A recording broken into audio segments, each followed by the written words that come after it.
இந்த பையனை கற்றுக் கொடுத்து ஓட்ட சொல்லுவாரா? இவன் ஓட்டும் பொழுது இவன் செய்கிற தவறெல்லாம் யார் சரி செஞ்சுக்கிட்டு இருப்பா? இந்த பக்கத்துலேருந்து ஒருத்தர் கிளச் அமுக்குனாருனாக்கா அவன் என்னதான் ஆக்சிலேட் கொடுத்தாலும் வண்டி போகாது, ஏன்னா கிளச்சை மிதிச்சிடுவார். இவன் வேகமாக போயிட்டு இருக்கிறான்னா பிரேக் அனுப்புவார். ஸோ இவனுக்கு என்னன்னா நம்ம நல்லா ஓட்டுறோன்ற ஒரு நம்பிக்கையில் ஓட்டிக்கிட்டே இருப்பான். ஆனால் பக்கத்துலேருந்து யார் தான் கைட் பண்ணிக்கிட்டு இருக்கிறது?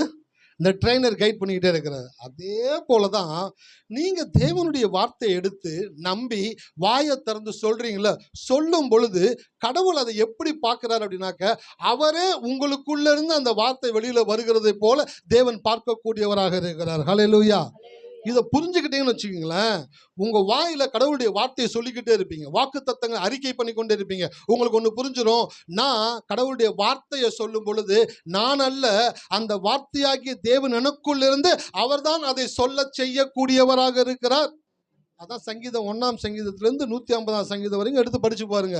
தாவீது என்ன சொல்றான்னு பாருங்க. அவர் என் கோட்டை, என் அடைக்கலம், என் தேவன், நான் நம்பி இருக்கிறவர், என் தலைமயிரிலும் அதிகமான சத்துருக்கள் இருந்தாலும் ஒருவனும் என் தலைமயிரையும் பிடுங்க முடியாது என்று சொல்லி அவன் விசுவாசத்தோடு அறிக்கை செய்யக்கூடியவனாக இருக்கிறான். அவன் செய்கிறதல்ல, அவனுக்குள் இருந்து அவன் தேவன் செய்யக்கூடியவராக இருக்கிறார். ஹல்லேலூயா. அதனால தான் பிசாசு என்ன பண்றான்னா, சில பேரை வாயில வார்த்தையை சொல்லவே விட மாட்டான். வேறெல்லாம் பேசுவாங்க, இங்கிலீஷ் பேசுவாங்க, தெலுங்கு பேசுவாங்க, மலையாளம் பேசுவாங்க, கன்னடம் பேசுவாங்க, உருது பேசுவாங்க, உருட்டி பேசுவாங்க, எல்லாமே பேசுவாங்க. ஆனால் கடவுளுடைய வார்த்தையை மட்டும் வாயிலிருந்து பேசுறதுக்கு பிசாசு விட மாட்டான். ஆனால் ஆலயத்துக்கு வந்தீங்கன்னாக்கா தேவன் உங்களுக்கு கற்றுக் கொடுப்பார். வார்த்தை எடுத்து நீ சொல்லும் பொழுது நீ சொல்லுகிறது மட்டும் கிடையாது, உனக்குள் இருந்து நானே அந்த வார்த்தையை சொல்லுகிறேன். ஹல்லேலூயா. அப்போ அந்த வார்த்தை நீங்கள் அல்ல, உங்கள் தேவன் உங்களுக்குள் இருந்து சொல்லுகிறபடினாலே அவர் சொன்னால் என்ன எஃபெக்ட் இருக்குமோ அதே எஃபெக்டை நீங்கள் சொல்லும் பொழுதும் தேவன் கொடுக்கக்கூடியவராக இருக்கிறார். அப்போ இந்த வாக்குத்தத்தத்தை அறிக்கை பண்ணியிருக்கிறீங்க. எத்தனை பேர் உணர்ந்து பண்ணீங்களோ அத்தனை பேருடைய வாழ்க்கையிலும் தேவன் விசேஷமான நன்மைகளை உங்களுடைய வாழ்க்கையில கொடுக்கக்கூடியவராக இருக்கிறார். புகழ்ச்சியிலும் கீர்த்தியிலும் மகிமையிலும் உங்களை எப்படி இருக்க பண்ணுவார்? சிறந்து இருக்கும்படி பண்ணுவார். ஒரு ஊழியர் ஒரு பிரசங்கம் பண்ணிக்கிட்டு இருந்தார், கேட்டுக்கொண்டே இருந்தேன். நீ விசுவாசிக்கிற இடத்துல போய் நிற்க மாட்ட, நீ எதை தரிசித்து கொண்டு இருக்கிறியோ அந்த இடத்துல தான் நீ போய் நிற்ப. ஹல்லேலூயா. விசுவாசிக்கிற இடத்துல நிற்க மாட்டீங்களா? தரிசிக்கிற இடத்துல தான் போய் நிற்பீங்களா? விசுவாசிக்கிறதுனாக்க நாங்கள் போய் நின்றா நல்லா இருக்குமேன்றது விசுவாசம். சார் நான் அங்கே தான் சார் நிற்கிறேன் அப்படின்ற ஒருத்தர் சொல்கிறான் பார்த்தீங்களா, அந்த இடத்துல தான் தேவன் உங்களை கொண்டு போய் நிறுத்தக்கூடியவராக இருக்கிறார். அப்போ விசுவாசம்ன்றது என்னன்னாக்க நடந்தா நல்லா இருக்குன்னு கிடையாது. சார் எனக்கு கட்டாயமாக நடந்திருக்குன்னு நான் நம்புகிறேன் சார், என் தேவன் அதை செய்வார், நான் விசுவாசிக்கிறேன் சார் சொல்கிறீங்க பார்த்தீங்களா, அவங்களே தான் தேவன் இந்த இடத்துல கொண்டு போய் நிறுத்தக்கூடியவராக இருக்கிறார். ஸோ இந்த வாக்குத்தத்தத்தின்படியே இங்கே இருக்கிற ஒவ்வொருவரையும் தேவன் ஆசீர்வதிக்கக்கூடியவராக இருக்கிறாரு. வார்த்தைக்குள்ளே போகிறதுக்கு முன்பாக ஒரு விஷயத்தை சொல்லிட்டு அப்படியே கலந்து போகலாம்னு நினைக்கிறேன். Dedicated is more precious then educated. Educated, dedicated ரெண்டு வார்த்தை இருக்கு. எஜுகேட்டட் அப்படின்னாக்க கல்வி அறிவு உடையவர்கள், டெடிகேட்டட் அப்படின்னாக்க தேவனுடைய வார்த்தைக்கு அர்ப்பணித்தவர்கள். ஹல்லேலூயா. எத்தனை பேருக்கு புரியுது? பேசுறது புரியணும். புரியலனாக்கா தயவுசெய்து சொல்லிடுங்க, ஐயா நீங்கள் பேசுறது எங்களுக்கு புரியலன்னு சொல்லிடுங்க, புரியுற மாதிரி உங்களுக்கு பேசக்கூடியவராக இருக்கிறேன். எஜுகேட்டட் அப்படின்னாக்க கல்வி அறிவு உடையவங்க. டெடிகேட்டட் அப்படின்னாக்க கல்வி அறிவு பெருசாக இருக்காது, ஆனால் கடவுளுடைய வார்த்தைக்கு தங்களை அர்ப்பணிக்கக்கூடியவர்களாக இருப்பாங்க. சின்ன வார்த்தை, அந்த சின்ன வார்த்தைக்கு தங்களை அப்படியே அர்ப்பணித்து கடவுளுக்காக வாழக்கூடியவங்களாக இருப்பாங்க. அப்போ கடவுள் கல்வி அறிவு உடையவர்கள் மேலே பிரியமா இல்லையா? கடவுள் யார் மேலே பிரியமாக இருக்காருனாக்க டெடிகேட்டட் அப்படின்னாக்க அர்ப்பணிப்போடு கூட இருக்கிறாங்க பார்த்தீங்களா, அவங்க மேலே தேவன் பிரியமுள்ளவராக இருக்கிறாராம். ஹல்லேலூயா.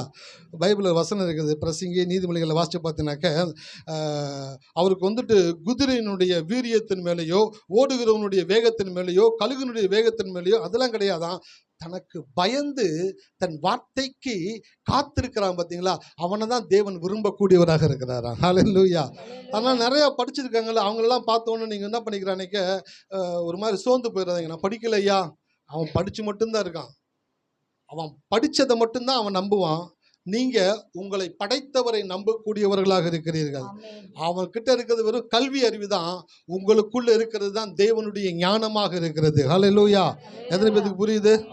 அப்போ எஜுகேட்டடை விட டெடிகேட்டடை தான் தேவன் ஆசீர்வதிக்கக்கூடியவராக இருக்கிறாராம்.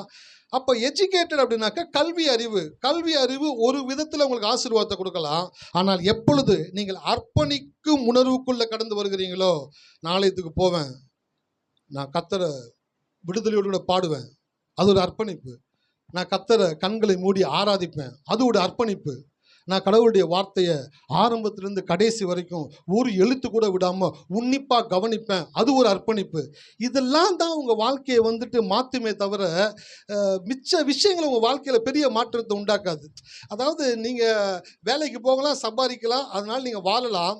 ஆனால் கடவுள் சொன்னபடி நீங்கள் எப்போ வாழ்றீங்களோ அப்போ தான் வெற்றி உள்ள ஒரு வாழ்க்கையை உங்களால் வாழ முடியும். ஹல்லேலூயா. எல்லாரும் வாழ்ந்துக்கிட்டு தான் இருக்கிறாங்க. ஆனால் நீங்கள் மட்டும் ஒரு வெற்றி உள்ள ஒரு வாழ்க்கையை வாழ வேண்டும் என்றால் நீங்கள் கடவுளுடைய சித்தத்தின்படி வாழ வேண்டும். கடவுளுடைய சித்தத்தின்படி வாழ வேண்டும் என்றால் உங்களை அர்ப்பணிக்கணும். சின்ன சின்ன காரியத்துக்கு அர்ப்பணிங்க. ஆலயத்துக்குள்ளே வந்துட்டீங்களா, உள்ளே வந்த உடனேயே கவனத்தன்மையை விட்டுறாதீங்க, கவனமாக உட்காருங்க. பாடும் பொழுது பாடுங்க, ஆராதிக்கும் பொழுது ஆராதிங்க, செய்தி கேட்கும் பொழுது செய்தி கேளுங்க. ஏன்னா அதுதான் உங்கள் வாழ்க்கையை மாற்றக்கூடியதாக இருக்கிறது. அப்போ எஜுகேட்டட் அல்ல, டெடிகேட்டடை தேவன் ஆசீர்வதிக்கக்கூடியவராக இருக்கிறாரு. இந்த ஒரு சின்ன ஒரு காரியத்தை உங்கள் காதில் போட்டுட்டு வார்த்தைகளை கடந்து போக விரும்புகிறேன். எடுத்து வாசிங்க சங்கீதம் 103:5. நன்மையினால் உன் வாயை திருப்தியாக்குகிறார், கழுகுக்கு சமானமாய் வயது திரும்ப வாழ வயது போல் ஆகிறது. கழுகுக்கு சமானமாய் உன் வயது திரும்ப பால வயது போல் ஆகிறது. கடவுள் மனிதனுக்கு எதை விரும்புகிறார் என்பதை மனிதன் தெரிந்து கொள்ள வேண்டும். மனிதன் வந்துட்டு கடவுளை ஏற்றுக்கொண்ட பிற்பாடு வாழ்க்கை ரொம்ப ஒரு மாதிரி அன்கம்ஃபர்டபுளாக இருக்குது, அதனால் வாழ்க்கையை சீக்கிரம் முடிச்சுக்கலாம் அப்படின்னு நினைக்கக்கூடிய மனநிலையை தேவன் மனிதனுக்கு கொடுக்கிறவர் அல்ல. மனிதன் எப்படிப்பட்ட இக்கட்டான சூழ்நிலையில் இருந்தாலும் அவன் தேவனுடைய வார்த்தையை விசுவாசிக்கும் பொழுது, நம்பும் பொழுது, அப்போ சொல்லுவான், என் வாழ்க்கையில் எல்லாமே எனக்கு எதிராக இருந்தாலும் ஒரு தேவன் எனக்கு ஆதரவாக இருக்கிறார். ஹல்லேலூயா. அதான் சொன்னேன், தாவீது தலைமயிரிலும் அதிகமான சத்துருக்கள் அவனை சுத்தி இருந்தாங்களாம். எப்ப கண்ணை மூடுவான டக்குன்னு தூக்கிடலாம், அடிச்சிடலாம், அவனை காலி பண்ணிடலான்னு சுத்திக்கிட்டு இருக்கிறாங்க. தலைமயிரிலும் அதிகமான சத்துருக்கள். சும்மா பேச்சு எழுத வைக்கலங்க, எடுத்து வாசிச்சு பாருங்க. சாமுவேல் ராஜாக்கள் 4ஆம் புஸ்தகத்துல அவனுக்கு இருந்த சத்துருக்கள் எவ்வளவாக இருந்தார்கள் சொல்லி, அவ்வளவு சத்துருக்கள் அவனை சுற்றி இருந்தாலும் அவன் தலையில் இருக்கிற ஒரு மயிரை கூட என்ன பண்ண முடியல. ஏன் தெரியுங்களா? அவனை காக்கிற தேவன் அவனோடு கூட இருந்தார். ஹல்லேலூயா. உங்களோடு கூட ஒரு தேவன் இருக்கிறார். அந்த தேவன் உங்களை சத்துருக்கள் அதிகமாகும் பொழுது, கடவுள் என்னப்பா ஒரு 5 பேர் 10 பேர் நினைச்சேன், பார்த்தா நீ பெரிய ஆளுங்கூடலாம் பழக்கம் வச்சிருக்கிற, அவன் இவனை போட்டுருவான்றான், ஒன்று அவன் போட்டுருவான்றான், இது ரொம்ப கொஞ்சம் டேஞ்சராக இருக்கு போலேப்பா, கொஞ்சம் நீயே பார்த்துக்குப்பா அப்படின்னு சொல்லிட்டு போகிற கடவுள் கிடையாது. இந்த உலகமே எதிர்த்து வந்து நின்றாலும் உங்கள் பக்கத்தில் அவர் நிற்கக்கூடியவராக இருக்கிறார். ஹல்லேலூயா. அதுதான் சார் உங்கள் தேவன். அந்த தேவனை புரிஞ்சுக்கிட்டீங்கன்னு வச்சுக்கோங்களேன், வாழணுன்ட்டு ஆசைப்படுவீங்க. எவனுக்குள்ள வாழ வேண்டும் என்ற ஆசை இருக்கிறதோ அவனுடைய ஆயுசு நாட்களை தான் தேவன் நீட்டிக்கக்கூடியவராக இருக்கிறார். எங்கால பந்தகோஸ்துல என்ன சொல்லி கொடுத்துருனாக்க, போதும் என்கிற மனதுடன் கூடிய தெய்வ பக்தியே மிகுந்த ஆதாயம். என்ன ஏஜ் ஆயிடுச்சு ஐயா? 50 தாண்டிடுச்சா? 50 தாண்டிடுச்சா? கர்த்தருக்கு ஸ்தோத்திரம் சிஸ்டர். ஐயா 50 தாண்டிட்டீங்களா? இன்னும் ஒரு 10 வருஷம் நீங்கள் தாக்கு பிடிச்சிட்டிங்கனாக்க வாழ்க்கையை ஓட்டிடலாம் ஐயா. அவர் பார்ப்பாரு, பாவிகளா 50 வந்துச்சு, இன்னும் 10 டச் பண்ணால் அவ்வளோதான் வாழ்க்கை முடிஞ்சிச்சா? ஆனால் உண்மையிலே கடவுளை அறிந்து கொள்ள உங்களுக்குள்ள வாழணுன்ற ஆசை அதிகமாக வரும். எவருக்குள்ள வாழ வேணும் என்ற ஆசை அதிகமாக வருதோ அவர்களுடைய ஆயுசு நாட்களை தேவன் நீட்டிக்கக்கூடியவராக. ஆமாம், எசேக்கியா ராஜா வியாதிப்பட்டான். கடவுள் ஏசாயா தீர்க்கதரிசி அனுப்புறாரு, நீ போய் அவன்கிட்ட சொல்லுப்பா, நீர் பிழைக்க மாட்டீர், மரித்து போவீர், உன் வீட்டு காரியங்களை ஒழுங்குபடுத்தும் அப்படின்னு சொல்லிட்டு ஏசாயா போயிட்டான். ஏசாயா அரண்மனை முற்றத்தை தாண்டறதுக்குள்ள இந்த எசேக்கியா என்ன பண்ணானாக்கா, சுவர் புறமாக திரும்பி, கர்த்தாவே, நான் உமக்கு முன்பாக உண்மையும் மன உத்தமமாய் நடந்தேன் என்பதை நினைத்தருளும் என்று சொல்லி மிகவும் அழுதான். கடவுள்கிட்ட சொல்றான், நான் கரெக்டாக வாழ்ந்தேனே, நான் கரெக்டாக செஞ்சேனே, கொஞ்சம் கன்சிடர் பண்ணக்கூடாது ஆண்டவரே அப்படின்ட்டு கேட்குறான். ஆனால் சொல்லி அனுப்பிச்சது யாரு? செத்து போவன் சொல்லி அனுப்பிச்சது யாரு? கடவுள் சொல்லி அனுப்பிச்சுக்கிறார். சார் நீ செத்துருவடா, இதோட முடிஞ்சு போச்சு உன் லைஃப், வீட்டுக்காரங்களை ஒழுங்குபடுத்து, அடுத்த உன் பையன் யாரோ அவங்ககிட்ட அரசாங்கத்தை கொடு, என்ன காரியங்களை சொல்லி கொடு, நீ சீக்கிரம் வாழ்க்கை முடிஞ்சிடுன்றாரு. சுவர் புறமாய் திரும்பி அழுகிறான். சார் நான் இந்த கடவுள் எனக்கு ரொம்ப பிடிக்குது. ஹல்லேலூயா. அவன் அழுகாம, கடவுளே சொல்லிட்டாரு இதுக்கப்புறம் என்ன நடக்க போகுது, கூப்பிடுங்கப்பா, அவன் அரசவை கூட்டுங்க, என்னன்னு பாருங்க, எல்லாம் ஒழுங்குபடுத்துங்க, கடவுள் சீக்கிரம் செத்து போயிடுன்னு சொல்லிட்டாரு. கல்லறை வெட்டிடுங்க, பெட்டி கொஞ்சம் கொஞ்சம் நீட்டமாக இருக்கணும்பா, உள்ளே படுக்கும்போது கம்ஃபர்டபுளாக இருக்கணும், கை கால் நீட்டுற. ஆமாம், ஏய் செத்துடுவான்னு தான் சொன்னால் அதுக்குள்ளே எல்லாமே ரெடி பண்ண ஆரம்பிச்சிட்டே நீ. ஆனால் அவன் சொல்கிறான், என் கடவுள் நான் செத்துருவேன்னு சொன்னால் கூட நான் ரிக்வெஸ்ட் பண்ணா, நான் ஜெபிச்சா என் ஜெபத்தை அவர் கேட்பாரு. ஹல்லேலூயா. அவங்களுக்குள்ள வாழணுன்ற ஆசை இருக்கான்னு கடவுள் பார்க்கிறார். நீங்க நினைக்க கூடாது ஏன்னா செத்து போயிரும் சொல்லிட்டு திருப்பி உயிர் கொடுக்குறாரு. ஏன்னா அந்த கடவுள் மாத்தி மாத்தி பேசுறாரு. கடவுள் மாத்தி மாத்தி பேசுறது கிடையாது. கடவுளை புரிஞ்சுக்கிறதுக்கு உங்களுக்கு வயசு பத்தாது. ஹல்லேலூயா. கடவுளை புரிஞ்சுக்கணும்னாக்கா கடவுளோட நடந்தீங்கன்னா தான் கடவுளை புரிஞ்சுக்க முடியும். ஏன் அவன்கிட்ட சொன்னாரு தெரியுங்களா? செத்து போ, பிழைக்க மாட்டேன்னு. அவனுக்குள்ள வாழணுன்ற ஆசை இருக்கா இல்லையான்றது வெளியில கொண்டு வரணும்னு தேவன் பார்க்கிறாரு. அவன் சொல்றான், நான் வாழணும் ஆண்டவரே, எனக்கு கொஞ்சம் நாட்களை கொடுங்க ஆண்டவரேன்னு சொல்றான். அவன் மனசுல என்ன நினைச்சிருந்தானோ அதை கடவுள் கொடுத்தாரு. சில பேர் கேட்குறாங்க, என்ன சார் 5 வருஷம் தான் கொடுத்தாரு, கொஞ்சம் 25 வருஷம் கொடுத்துருக்க கூடாதான்னு. அவன் மனசுல என்ன நினைச்சானோ அதை கடவுள் 1 வருஷத்தை கூட கூட்டல, 1 வருஷத்தை கூட குறைக்கல. அவன் 15 வருஷம் இருந்தா நல்லா இருக்குமே ஆண்டவரேன்னு மனசுல நினைச்சான். பார்த்தீங்களா? உங்களுடைய வாயிலை சொல் பிறவாததற்கு முன்பே அவைகளை எல்லாம் அவர் அறியக்கூடியவராக 15 வருஷத்தை கொடுத்தா நல்லா இருக்குன்னு அழுதுகிட்டே ஜெபிக்கிறான். ஏசாயா தீர்க்கதரிசி உள்ள வர சொல்றாரு. அவன் கேட்குறான், இன்ஃபர்மேஷனை சொல்லிட்டேன் சார், டெலிவரி பண்ணிட்டேன் சார், திருப்பி இன்ஃபர்மேஷனுக்கு உள்ள போடா அப்படின்றார். திருப்பி உள்ள வரான். உள்ள வந்து அவன்கிட்ட சொல்றான், உன் ஆயுசு நாட்களோடு 15 வருஷத்தை தேவன் கூட்டுகிறார்னு சொன்ன உடனே இன்னும் அழுகிறான் சார், இன்னும் அழுகிறான். ஏன் தெரியுங்களா? 15 வருஷம்னு சொன்னது ஏசாயா தீர்க்கதரிசிக்கே தெரியாது. எசேக்கியாவுக்கு கடவுளுக்கு மட்டும் தெரிஞ்ச ஒரு விஷயம். அவன் 15 வருஷத்தை கூட்டி கொடுக்குறான்னு சொன்ன உடனே இன்னும் முழங்கால் போட்டு கண்ணீர் விட்டு அழுகிறான். என் தேவன் என் வாயில சொல் பிறவாதற்கு முன்பே அவைகளை எல்லாம் அறியக்கூடிய தேவனாக இருக்கிறாரு. 15 வருஷம் கேட்டேன் நான், இன்னும் 25 வருஷமா நான் கேட்டிருக்க கூடாதான்னு சொல்லி அப்போ யோசிக்கிறான். ஹல்லேலூயா. ஆஃபர் ஒரு தடவை தான் வாழ்க்கையில். ஜெப்டோல ஆஃபர் போடுறான் 11 மணிலேருந்து 12 மணி வரைக்கும். அந்த ஒரு ஹவரில் ஒரு பொருள் வாங்கினாக்கா 100 ரூபாய். 12 மணியை தாண்டிச்சுன்னு வச்சிங்களேன் 150 ரூபா. திருப்பி எத்தனை தடவை போட்டாலும் வராது ரேட்டு. ஏன்? ஒரு டைம் தான் ஆஃபர் வரும். அவனுக்கு வந்த ஒரு ஆஃபரில் 15 வருஷத்தை கேட்டான். தேவன் அந்த 15 வருஷத்தை அவனுக்கு கொடுத்தார். ஹல்லேலூயா. எத்தனை பேர் இருக்கீங்க? எத்தனை பேருக்கு வாழணும்னு ஆசை இருக்குது? இப்போ சொல்லுங்க. அம்மா அந்த பச்சை சேலை கட்டிக்கிறம்மா, இன்னும் எத்தனை வருஷம் வாழணும் உங்களுக்கு? உஷாராக இருக்காங்க பார்த்தீங்களா? நம்பரே கிடையாது. ரொம்ப வருஷம் உயிர் வாழ்ந்தையா. உங்கள் மனசில் நீங்கள் எத்தனை வருஷம் வாழணும்னு நினைக்கிறீங்களோ அத்தனை வருஷத்தையும் தேவன் உங்களுக்கு வாழும்படி செய்வார். ஹல்லேலூயா. எத்தனை பேர் இருக்கீங்க? சார் இந்த தேவன் நல்லவர் சார். கழுகுக்கு சமானமாக இவன் வயது திரும்ப பால வயது போல் ஆகிறது. கடவுள்கிட்ட கேட்கும் பொழுது பக்கத்து வீட்டுக்காரக்கிட்ட கொஞ்சம் குழம்பு கேட்குற மாதிரி கேட்கக்கூடாது. பக்கத்து வீட்டுக்காரக்கிட்ட, எங்கள் வீட்டுக்கு பக்கத்தில் ஒரு பொண்ணு இருக்கிறாங்க, அக்கா கொஞ்சம் 2 தக்காளி இருந்தால் கொடுங்களேன், கொஞ்சம் இது இருந்தால் கொடுங்களேன். அந்த மாதிரி கடவுள்கிட்ட போய் கேட்கக்கூடாது. ஆண்டவரே கொஞ்சம் 10,000 சம்பளம் வாங்கிட்டு இருக்கேன், ஒரு 2,000 ஏற்றி கொடுங்களேன். அது பார்ப்பாரு, என்ன பார்த்தா உனக்கு எப்படி தெரியுது? 2,000 ரூபா ஏற்றி கொடுக்குற ஆள் மாதிரி தெரியுதா? இல்லாண்டவரே கொஞ்சம் பலவீனமாக இருக்கிறேன், கொஞ்சம் சரியாயிட்டா கொஞ்சம் நல்லா இருக்கும் ஆண்டவரே. என்ன நினச்சிக்கிட்டு இருக்கிற? வீட்டுக்கு போய் இருக்கிற டாக்டர் நினச்சிக்கிட்டு இருக்கியா? கொஞ்சம் சரியானு கேட்குற. கடவுள்கிட்ட கேட்கும் பொழுது நிறைவாய் கேளுங்கள். ஹல்லேலூயா. கடவுள்கிட்ட கேட்கும்போது எப்படி கேட்கணுங்க? நிறைவாக கேட்கணும். நிறையா ஒரு செய்தி எடுத்துன்னு வந்திருக்கேன். செய்தி முடிக்கும் பொழுது உங்கள் வாழ்க்கையில் ஒரு பெரிய ஒரு சேஞ்ச் உண்டா இருக்குன்னு நான் விசுவாசிக்கிறேன். கடவுள்கிட்ட கேட்கும்போது நிறையா கேளுங்க. சில பேர் யோசிக்கிறாங்க, நம்மளே நிறையா வாங்கிட்டாக்க மிச்சவங்களுக்கு கிடைக்குமா கிடைக்காதா? ரேஷன் கடையாக வச்சிருக்கிறாரு அவர், கரெக்டாக 10 மூட்டை கொண்டு வந்து எல்லாத்துக்கும் கலந்து போடுற மாதிரி. சார், வானத்தின் பலகணிகளை திறந்து இடம் கொள்ளாமல் மட்டும் உங்களை ஆசீர்வதிக்கிற தேவன் உங்களுடைய தேவன் என்பதை மறந்து விடாதீர்கள். ஹல்லேலூயா. ஆமாம், கர்த்தர் நல்லவர். கர்த்தர்கிட்ட கேட்கும்போது நிறைய கேளுங்க. அவரே ஷாக் ஆகிற மாதிரி கேட்கணும். அவரே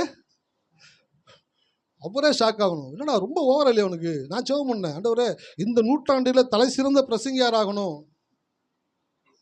ஆனால் ஒரு 10-15 பேர்கிட்ட பிரசங்கம் பண்ணுறதுக்கான ஒரு கிருபையை கொடுத்தா இந்த நூற்றாண்டின் தலை சிறந்த பிரசங்கியார் ஆகணும்னு. சார், என் மேலே இருக்கக்கூடிய தகுதி வச்சு நான் கேட்கல, உங்களால் முடியுன்றனால உங்ககிட்ட கேட்குறேன். முடியுமா முடியாதா? ஹல்லேலூயா. முடியுமா முடியாதா? முடியாதுன்னா சொல்லுங்க, நிறுத்திடுறேன். முடியும்னு சொன்னீங்கன்னாக்க நான் தொடர்ந்துக்கிட்டே இருப்பேன். கடவுள்கிட்ட ஒரு நாளும் முடியாதுன்ற வார்த்தை வரைய வர்றது. ஹல்லேலூயா. அவர் முடியும்ன்ற ஒரு தேவனாக இருக்கிறார். உங்கள் வாழ்க்கையில் எசேக்கியா வாழணும்னு ஆசைப்பட்டான். அவன் வாழ்நாட்களோட எத்தனை வருஷத்தை கூட்டினாரு? 15 வருஷத்தை கூட்டினாரு. நீங்கள் வாழணும்னு ஆசை இருந்துச்சுனாக்க, நீங்கள் எவ்வளவு கீழே இருந்தாலும், வியாதியில் இருந்தாலும், குழப்பத்தில் இருந்தாலும், பிரச்சனையில் இருந்தாலும், உங்களை அந்த இடத்திலிருந்து மாற்றி உங்களை பல வருடங்கள் இந்த பூமியில வெற்றியாய் வாழச் செய்கிற தேவன் உங்களுடைய தேவனாக இருக்கிறார் என்பதை மறந்து விடாதீர்கள். அப்ப கழுகுக்கு சமானமாய் உன் வயது திரும்பவும் வாழ வயது போல் ஆகும். கழுகுனுடைய தன்மையை குறித்து பேசிக்கிட்டே வருகிறேன். தொடர்ந்து மாலை ஆராதனைக்கு வந்தீங்கன்னாக்கா நீங்கள் அந்த ஒரு விஷயத்தை நீங்கள் அப்படியே ட்ராவல் பண்ணிக்கிட்டே வரலாம். கழுகு வந்து அதிக உயரத்தில் பறக்கும். கழுகு வந்துட்டு கூர்மையாய் பார்க்கும் திறன் உள்ளது. மூன்றாவது பாயிண்ட் பேசிட்டு இருக்கிறேன். கழுகு என்ன பண்ணுனாக்கா செத்ததை பார்க்காதா, உயிரோடு இருக்கிறத மட்டும்தான். ஆமாம், செத்ததை பார்க்குறவங்க வாழ்க்கை செத்து போன வாழ்க்கையாகவே தான் இருக்கும். எப்போ உயிரோடு இருக்கிறத பார்க்க ஆரம்பிக்கிறீங்களோ அப்போதான் அவங்க வாழ்க்கை உயிருள்ள வாழ்க்கையாய் மாறக்கூடியதாக இருக்கிறது. போன வாரம் எதை குறித்து பேசுனேன் சார்? என்ன எங்கள்கிட்ட கேட்குறீங்க? நீங்கள் தான் என்ன பிரசங்கம் பண்ணிக்கின்றீங்களா? பெரும்பாடுள்ள சிறியை பற்றி பேசணும். அப்புறம் யாரை குறித்து பேசணும்? லாசருவை குறித்து பேசணும். பாருங்கள், சாமுக்கு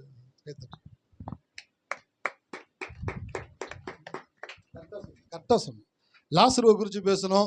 இயேசு எப்படி டீல் பண்ணாரு, எப்படி இயேசு செத்ததை பார்க்காம உயிரோடு இருக்கிறத பார்த்தாரு. எல்லாரும் சொல்றாங்க, லாசரு வந்து நித்திரையா இருக்கிறான், நான் எழுப்ப போகிறேன்னு இயேசு சொல்றாரு. அப்போ சீசன் கேட்குறான், என்ன அவ்வளோ பெரிய தௌலத்தான், அவன் தூங்கினா எந்திரிக்க போறான், அவனை எழுப்புறதுக்காக 2 நாள் பிரயாணப்பட்டு போறீங்களா அப்படின்னு கேட்குறான். பார்க்குறாரு. அப்படியே இவங்களுக்கு எப்பயுமே ஓப்பனா பேசினாதான் தெரியும் போலன்ட்டு, செத்துட்டான்டா எழுப்ப போறேன், போதுமா, வா வாயை மூட்டு என் கூட வான்னு சொல்லி கூப்பிட்டு போயிட்டு அங்கே வந்து சொல்கிறாரு, அவன் சாகலை, அவன் தூங்கிட்டு இருக்கிறான், லாசரு எழுந்து வெளியே வா அப்படின்றாரு. எப்படி மரணத்தை மறுத்து ஜீவனை இயேசு பேசுகிறார் என்று பாருங்கள். அதுதான் கழுகு செத்ததை பார்க்காம உயிரோடு இருக்கிறதை பார்த்து கொண்டே இருக்குமா? உங்கள் லைஃப்லையும் செத்ததை பார்க்காதீங்க, செத்து போன காரியங்களை யோசிக்காதீங்க. செத்து போன காரியங்களின் மேல் உங்களுடைய கவனத்தை வைக்காமல் உயிருள்ள விஷயங்களின் மேல் உங்களுடைய கவனத்தை வையுங்கள். ஏன்னாக்கா வேதம் சொல்லுது, செத்து போன சிங்கத்தை விட உயிரோடு இருக்கும் நாயே செத்து போச்சு அப்படின்னாக்கா முடிஞ்சு போச்சு. உயிரோடு இருக்கிறவர்களை கொண்டுதான் தேவன் பெரிய காரியங்களை செய்யக்கூடியவராக இருக்கிறார். உங்களுக்குள்ள உயிர் இருக்குது, உங்களுக்குள்ள உயிர் இருக்குனாக்கா உங்களை கொண்டு தேவனால் பெரிய காரியங்களை செய்ய முடியும். இன்னைக்கு ஒரு விஷயத்தை உங்களுக்கு காமிச்சிட்டு வேகமா கடந்து போக போகிறேன். எடுத்து வாசிங்க, மார்க் 5ஆம் அதிகாரம்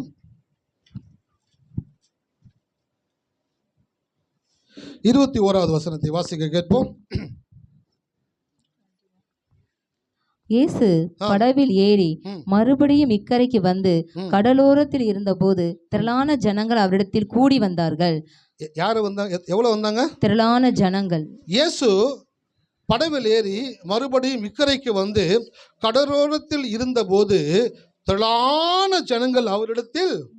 இந்த திரளான ஜனங்கள்ன்றது ஆங்கிலத்தில் எப்படி வருதுனாக்கா மல்டிடியூட் ஆஃப் பீப்புள் அப்படின்னாக்க பலதர மனநிலை உடைய மக்கள் இயேசுவை எப்பொழுது வந்து இறங்கினாலும் எங்கே இருந்தாலும் அவரை சுற்றி ஒரு கூட்டம் இருந்துக்கிட்டே இருந்துச்சாங்க. ஹல்லேலூயா.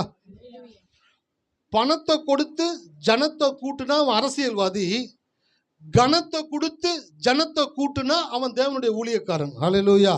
எத்தனை பேருக்கு புரியுது? ஒரு அரசியல் மீட்டிங் நடத்தணும்னாக்க 500 ரூபா பணம், 1/2 பிளேட்டு கோழி பிரியாணி கொடுத்தா வர்றேன்.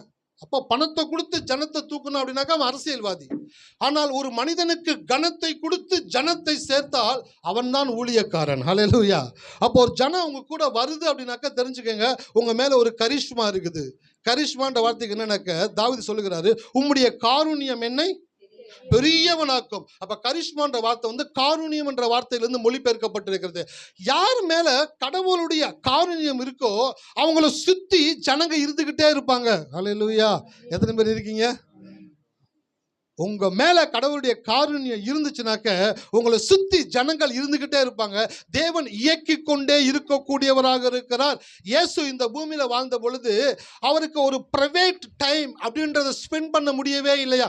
பப்ளிக் பீப்புளாவே இருந்தாரா, ஒரு பப்ளிக் ஃபிகரா இயேசு இந்த பூமியில வாழ்ந்து கொண்டே இருந்தாரா. அதனாலதான் அதிக இருட்டோட போய் ஜெபம் பண்ணாரா, நடு இரவுல போய் ஜெபம் பண்ணிட்டு இருந்தார். ஏன்னாக்க அவர் இருக்கும் பொழுதெல்லாம் ஒரு கூட்டம் அவரை சுற்றி அழுத்தி கொண்டே இருந்தது. ஆனா அந்த கூட்டத்தை ஒரு நாள் அவரு அசௌகரியமா பார்க்கவே இல்லை, அன்கம்ஃபர்டபுளா இயேசு ஃபீல் பண்ணவே இல்லை. ஏன் தெரியுங்களா? இப்போ நம்ம பவானி சிஸ்டர் இருக்கிறாங்க, அவங்களுக்கு குக் பண்ணுறதுனா ரொம்ப பிடிக்குன்னு வச்சுக்கோங்களேன். அவங்கள மார்னிங்லேருந்து ஈவினிங் வரைக்கும் குக் பண்ணுறதுக்கு அலோவ் பண்ணிவிட்டு அவங்களுக்கு ஒரு 10 சர்வெண்ட்டை கொடுத்துட்டீங்கன்னு வச்சுக்கோங்களேன். மார்னிங் 5 o'clockலேருந்து ஈவினிங் 5 o'clock வரைக்கும் சிஸ்டர் குக் பண்ணணும் சிஸ்டர் அப்படின்னாக்க ஒரு போட்டி கூட வைக்கலாம், தப்பு கிடையாது.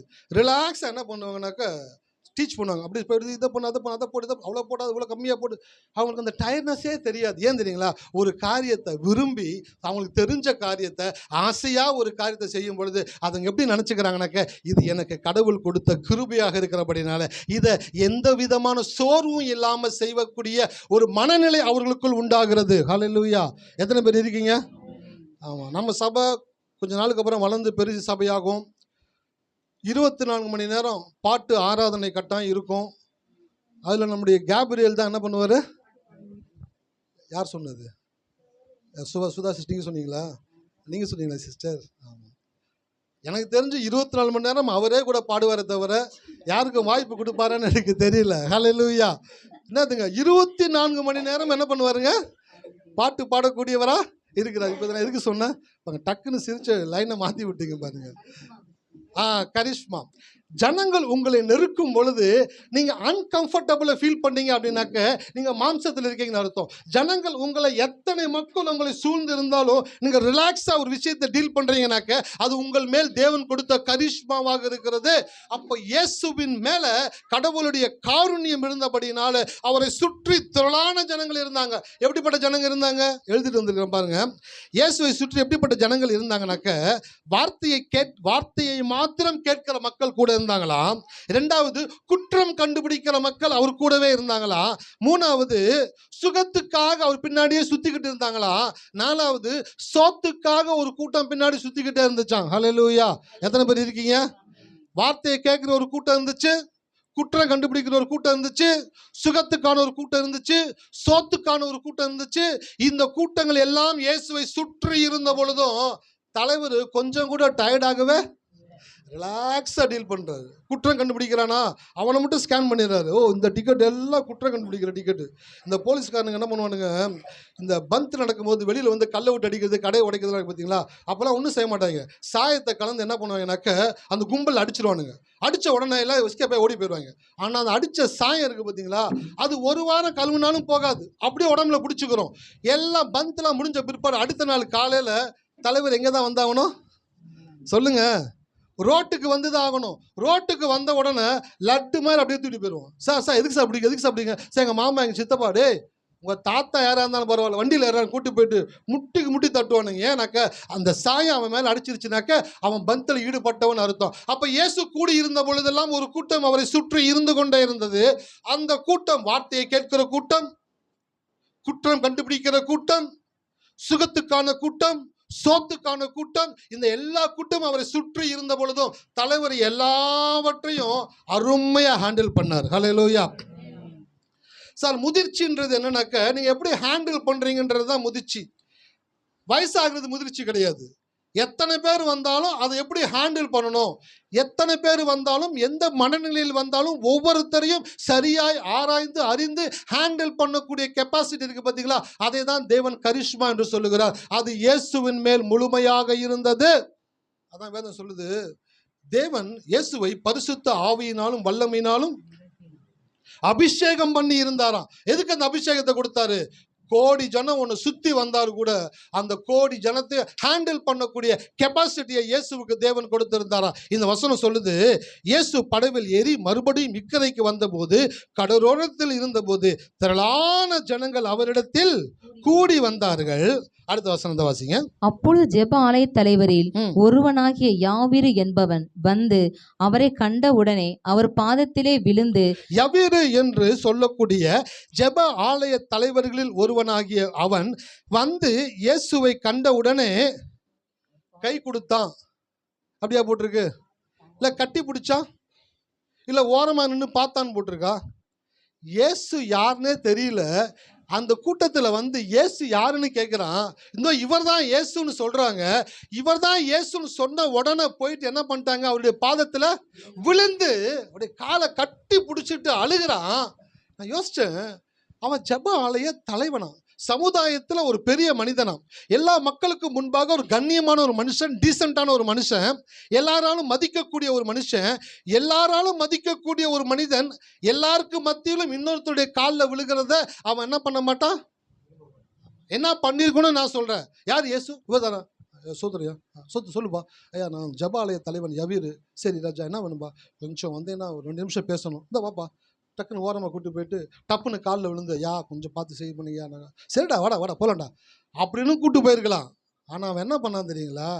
தன் மகளை அதிகமாய் நேசித்தபடினாலே, அந்த மகள் மரண அவஸ்தைப்படுகிறனாலே, அதை வீட்டிலிருந்து பார்க்க முடியாம இயேசுவை குறித்து கேள்விப்பட்டு அவன் ஒரு விசுவாசத்தோடு கூட வருகிறான். இயேசு வந்து என் பிள்ளையின் மேல கையை வச்சா என் பிள்ளை பிழைப்பால் அப்படின்ற ஒரு விசுவாசத்தோடு வரான். இயேசுவை பார்த்த உடனே டக்குன்னு அவர் காலை பிடிச்சிட்டான். சில பேர் வேலை ஆகணும்னு என்ன பண்ணுவாங்க? காலை பிடிச்சிருவாங்க. அதே போல இவன் பார்க்கிறான், இவன் பெரிய ஆளு, இவன் காலை எத்தனையோ பேர் பிடிச்சிருக்கிறாங்க வாழ்க்கையில. முதல் முறையா இவன் தன் வாழ்க்கையில் இன்னொருத்தருடைய காலை பிடிக்கிறான். யோசிச்சு பாருங்க, இது சாதாரண விஷயம் கிடையாதுங்க. பைபிளை படிக்கும் பொழுது ரிலாக்ஸாக படிக்கக்கூடாது. பைபிளை படிக்கும் பொழுது கடவுளுடைய உதவியோடு கூட படிக்கணும். படிக்கும் பொழுது தான் கடவுள் உங்களுக்கு அங்கே என்ன நடந்துச்சு, ரியலாக என்ன நடந்துச்சு அப்படின்றத உங்களோடு கூட தேவன் பேசக்கூடியவராக இருக்கிறார். ஹல்லேலூயா. எல்லாரும் அவன் காலில் விழுந்து உதவி பெற்று கொண்டு போனவங்க. அப்படிப்பட்ட ஒருத்தன் இயேசுவை பார்த்தோன்னா டப்புன்னு அவர் காலில் விழுகிறானாக்க ஒரு ஈஸியான விஷயம் கிடையாதுங்க. யாரும் போட்டு அமுக்கலை, காலில் விழுன்னு சொல்லலை. இயேசுவை பார்த்த உடனே அவர் காலில் அவனா விழுகிறான். நான் யோசிச்சேன், எப்படி அவன் காலில் விழுந்திருப்பான்னு யோசிச்சாக்க, கரிஷ்மா அவருடைய முகத்தை பார்த்த உடனே அவன் நினச்சிட்டு வந்தது ஒன்று, இயேசு நிறைய பேர் சுகமாக்கி இருக்கிறானா, என் பிள்ளைய அவர் சுகமாக்குவான் நம்புகிறேன் அப்படின்ட்டு வந்தவன் இப்போ இயேசுவை பார்த்த உடனே அவனுக்குள்ள தாங்க முடியல சார். அவர் முகத்தை பார்த்த உடனே அவனுக்குள்ள ஒரு பெரிய ஒரு இன்பமும் ஒரு மகிழ்ச்சியும் வந்துருச்சு. சார் இவரோட முகத்தை பார்த்தாலே தெரியுது சார், இவர் தேவனுடைய மனுஷன்தான். இவர் வந்தார்னா என் பொண்ணு கட்டாயமாக பிழைப்பால் என்ற ஒரு மன நிறைவு உள்ள வந்தோடனே டப்புன்னு அவருடைய காலில் விழுந்துட்டான். ஹல்லேலூயா. சில பேரை பார்த்த உடனே கையெடுத்து கும்பிடணும் போல இருக்கும். ஆனால் சில பேரை பார்த்த உடனே இது வரைக்கும் வார்த்தை வந்துடும், இவன்லாம் ஒரு ஆள், இவன்லாம் ஒரு மனுஷன், இவனெல்லாம் ஒரு அந்த மூஞ்சியை பார்த்த உடனே நமக்குள்ளே வந்து உள்ளேருந்து வெளியில் வர ஆரம்பிச்சிடும். சில பேரை பார்த்த உடனே கையெடுத்து கூப்பிடணும் போல தோணும். என் ஏரியாவில் நான் ஒரு நாள் ரோட்டில் போயிட்டு இருக்கிறேன். ஒரு ஹிந்து சகோதரர் தான், நான் எனக்கு 25 வருஷமாக அவரை தெரியும். ரோட்டில் போயிட்டு இருக்கும்போது அவர் வீட்டு வாசல் நின்றுக்கிட்டு இருந்தார். நின்றுக்கிட்டு இருக்கும்போது நான் கிராஸ் பண்ணேன். ஆனால் தம்பி அப்படின்னாரு, அண்ணா அப்படின்னு டக்குன்னு கையெழுத்தானே அப்படின்னு. சி ஏன்னா இவரை போய் நம்ம கையெழுத்து கும்பிட்டோமாடா, ஒரு உலகத்தான இருக்கிறான், இவனை போய் நம்ம கையெழுத்து கும்பிட்டோமே. உள்ளுக்குள்ளே கடவுள் பேசுகிறாரு, நீ கையெடுத்து கும்பிடல, நீ சாதாரணமாக கும்பிடல, தானாக கும்பிடல, அவனுக்குள்ள ஒரு விஷயம் இருக்குது. அவன் உலகத்தான இருந்தாலும், வேறு மதத்தை சேர்ந்தவனா இருந்தாலும், அவனுக்குள்ள தூய்மை என்ற ஒரு எண்ணம் இருக்கிறது. ஹல்லேலூயா. எத்தனை பேர் இருக்கீங்க? ஆமாம், இன்றைக்கி கிறிஸ்தவங்க வெள்ளை சட்டை வெள்ளை பேண்ட் போட்டால் அவங்களாம் ஒஸ்தி, வெளியில் இருக்கிறவங்களாம் வந்து குஸ்தி அப்படின்னு நினைக்கக்கூடாது. உங்களை காட்டி அவன் பல விஷயத்தில் மேலே இருப்பான். அதை வெள்ளிக்கிழமை பேசிக்கிட்டு இருந்தேன் நாங்கள் சகோதரர்கள் பேசும் பொழுது. வேதத்தை வாசித்து ஜெபித்து உபவாசித்து தேவனுக்கு தூரமாக இருப்பவர்களும் உண்டு, இவை அனைத்தையும் செய்யாமல் தேவனுக்குள் இருப்பவர்களும் உண்டு. எத்தனை பேருக்கு புரியுது? நான் வேதம் வாசிக்கிறேன், ஜெபிக்கிறேன், உபவாசிக்கிறேன், கர்த்தருக்கு கொடுக்குறேன், ஆனாலும் கர்த்தருக்கு விட்டு நீங்கள் தூரமாக இருக்கிறீங்க. ஒருத்தன் இதெல்லாம் செய்யவே இல்லை, ஆனால் கர்த்தருக்கு பக்கத்தில் இருக்கிறான். பைபிள்ல இருந்து உங்களுக்கு சாம்பிள் காட்டவா? 2 பேர் ஜெபிக்கும்படி ஆண்டவருடைய ஆலயத்துக்கு போனாங்க. யார் யார் போனாங்க? ஒருத்தன் ஆயக்காரன், இன்னொருத்தன் ஆமாம் பரிசேயன். ஆயக்காரன் யார்?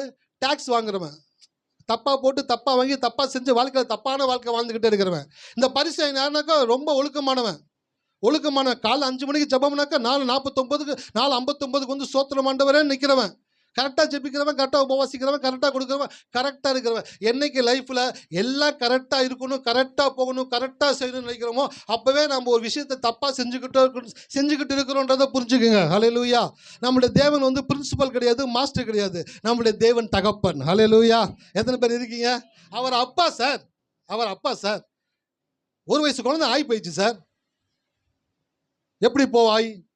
டவுசரில் போகலாமா? குண்டியில் போட்டலாம் அப்படின்னு சொல்லுவாரா? அந்த குழந்தைய டக்குன்னு தூக்கி டயப்பரை மாற்றி வேற போடுவாரா? குழந்தைய கொண்டு போய் பால்வாடியில் விடுறீங்க சார். பால்வாடிலேருந்து ஃபோன் வருது, ஏங்க சீக்கிரம் வாங்க, உங்கள் குழந்தை பாருங்கள் அசிங்கம் பண்ணி வச்சுருக்குது. அவங்க டீச்சரு. அதே குழந்தை வீட்டில் இருக்குது, ஆகி போயிடுச்சு. என்ன பண்ணுவீங்க சார்? அப்பா சார். டக்குன்னு ஓடி போய் டக்குன்னு கழட்டி டக்குன்னு க்ளீன் பண்ணி, செல்லக்குட்டி ஓட அமைதி அந்த இடத்துல மாத்துறீங்களே, அந்த குழந்தை மேலே அன்பு வருதுல்ல, அந்த அன்பு தான் தகப்பனுடைய இருதயமாக இருக்கக்கூடியதாக இருக்கிறது. ஹல்லேலூயா. எத்தனை பேர் இருக்கீங்க? அப்போ அந்த யவீரு இயேசுவை பார்த்த உடனே, அவருடைய முகத்தை பார்த்த உடனே அழுதுறான் சார். அழுகிறான், காலில் விழுந்து அழுது கண்ணீர் வடிக்கிறான். அடுத்த வசனத்தை வாசிங்க. என் குமாரத்தி மரண அவஸ்தைப்படுகிறாள், அவள் ஆரோக்கியம் அடையும்படிக்கு நீர் வந்து அவள் மேல் உமது கைகளை வையும், அப்பொழுது பிழைப்பாள் என்று அவரை மிகவும் வேண்டிக் கொண்டான். அவர் எப்படி வேண்டிக் கொண்டானா? மிகவும். ஆமாம், அதான் சொன்னேன், பைபிள் படிக்கும்போது எப்படி படிக்கணும்? வார்த்தைகள் உணர்ந்து படிக்கணும். வேண்டிக் கொள்வது வேற, மிகவும் வேண்டிக் கொள்வது வேற. வேண்டிக் கொள்வது அப்படின்னாக்கா, சார் கொஞ்சம் பார்த்து கொஞ்சம் பண்ணுங்க சார், ப்ளீஸ் சார். சரி பண்ணிடுறேன் சார். ஓகே, அது வந்து வேண்டிக் கொள்வது. சார் பண்ணிடுறேன் சார். இல்லை சார் நீங்கள் பண்ணி தான் சார் ஆகணும். சரி சார் பண்ணிடுறேன் சார். சார் நான் திருப்பி சொல்கிறேன், கோச்சுக்காதீங்க, நீங்கள் கட்டாயமாக பண்ணி தான் ஆகணும் சார். நான் கட்டாயமாக பண்ணுறேன் சார். சார் நான் நம்பிக்கையோடு போகிறேன் சார், நீங்கள் பண்ணுவீங்க நம்புகிறேன் சார்.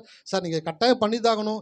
ஏன் பண்ணணும்னு கேட்டிங்கனாக்கா, என் வாழ்க்கையில் இருக்கிற பிரச்சனை இந்த சூழ்நிலையில் பார்த்தீங்கன்னாக்கா அவன் பார்ப்பான், அவன் ஏதோ சும்மா சாதாரணமாக சொல்லிட்டு போகிறான்னு பார்த்தாக்க அவன் உள்ளத்தில் அவன் வாழ்க்கையில் இருக்கிற எல்லா பிரச்சனைகளையும் சொல்கிறானே, சார் எப்போனாலும் இவனுக்கு ஒன்று பண்ணியே ஆகணும்டா. ஹல்லேலூயா. வேதத்தில் இயேசு இந்த பூமியில் வாழ்ந்தபோது ஊமையை சொன்னார். ஒரு அநீதி உள்ள நியாயாதிபதி இருந்தானா? யாருங்க? ஆமாம், அநீதி உள்ள நியாயாதிபதி. நியாயாதிபதினா நீதி உள்ளவன் தான் நியாயாதிபதியாக வைக்கணும். இன்றைக்கி இருக்கிற மாதிரி அன்றைக்கும் பைசா கொடுத்து வந்திருப்பான் போல். ஒரு அநீதி உள்ள நியாயாதிபதி இருந்துட்டான். அப்போ ஒரு அம்மா வந்து அவங்ககிட்ட என்ன பண்ணுறாங்க, எனக்கும் என் பக்கத்து வீட்டுக்காரனுக்கும் பிரச்சனை இருக்குது, கொஞ்சம் சால்வ் பண்ணி கொடுங்கன்னு. பார்க்குறேன்னு இந்த அம்மா நம்ம ஊருக்கார அம்மாவும் இருக்கும் போல். விடவே இல்லை. நாளைக்கு 8 மணிக்கு வா, 7:50 வந்துருக்கு. ஞாயிற்றுக்கிழமை 10 மணிக்கு வா, 9 மணிக்கு வந்துடுது. அவன் சொல்கிற நேரத்துக்கு முன்னாடியே போயிடுது. அவன் பார்க்குறான், இது நம்ம ஏதோ வாய்தா வாங்கலாம் போன் 2-3 தடவை அலைய விட்டா போயிட்டு பார்த்தாக்கா தொடர்ந்து வந்துக்கிட்டே இருக்குதுன்ற இந்த டென்ஷனில் என்ன பண்ணிட்டா, கேஸை விசாரிக்கவே இல்லை. ஏய் யாரா அவன், தூக்குறான் அவனை தூக்கி வந்துருக்காங்க. வச்சு ஒழுங்கு அந்த அம்மாட்ட கொடுத்து, சார் கேஸை விசாரிக்கவே இல்லை. ஒரு விசாரிக்க வேணாண்டா, அந்த அம்மா மேலே நியாயம் இல்லைனாக்கா தொடர்ந்து வந்திருக்குமா, எழுதி கொடுத்துட்டு போறியா இல்லையா, கேஸ் அங்கேயே முடிக்கிறான். சார் வாழ்க்கையில் இது நடந்தால் நல்லா இருக்குமே நினைக்கிறதுனால நடக்கிறது கிடையாது சார். இது நடந்தே ஆகணும் அப்படின்னு நினைக்கிறீங்க பார்த்தீங்களா, அவர்களுக்குத்தான் தேவன் செய்யக்கூடியவராக இருக்கிறார். ஹல்லேலூயா. இது நடந்தால் நல்லா இருக்குமே, ஆமாம் நல்லா தான் இருக்கும், யார் இல்லைன்னு சொன்னால். உங்களுக்கு நடக்கணுமா, உங்களுக்கு கிடைக்கணுமா, அப்போ அந்த எதிர்பார்ப்பு உங்களுக்குள்ள வரணும்ல.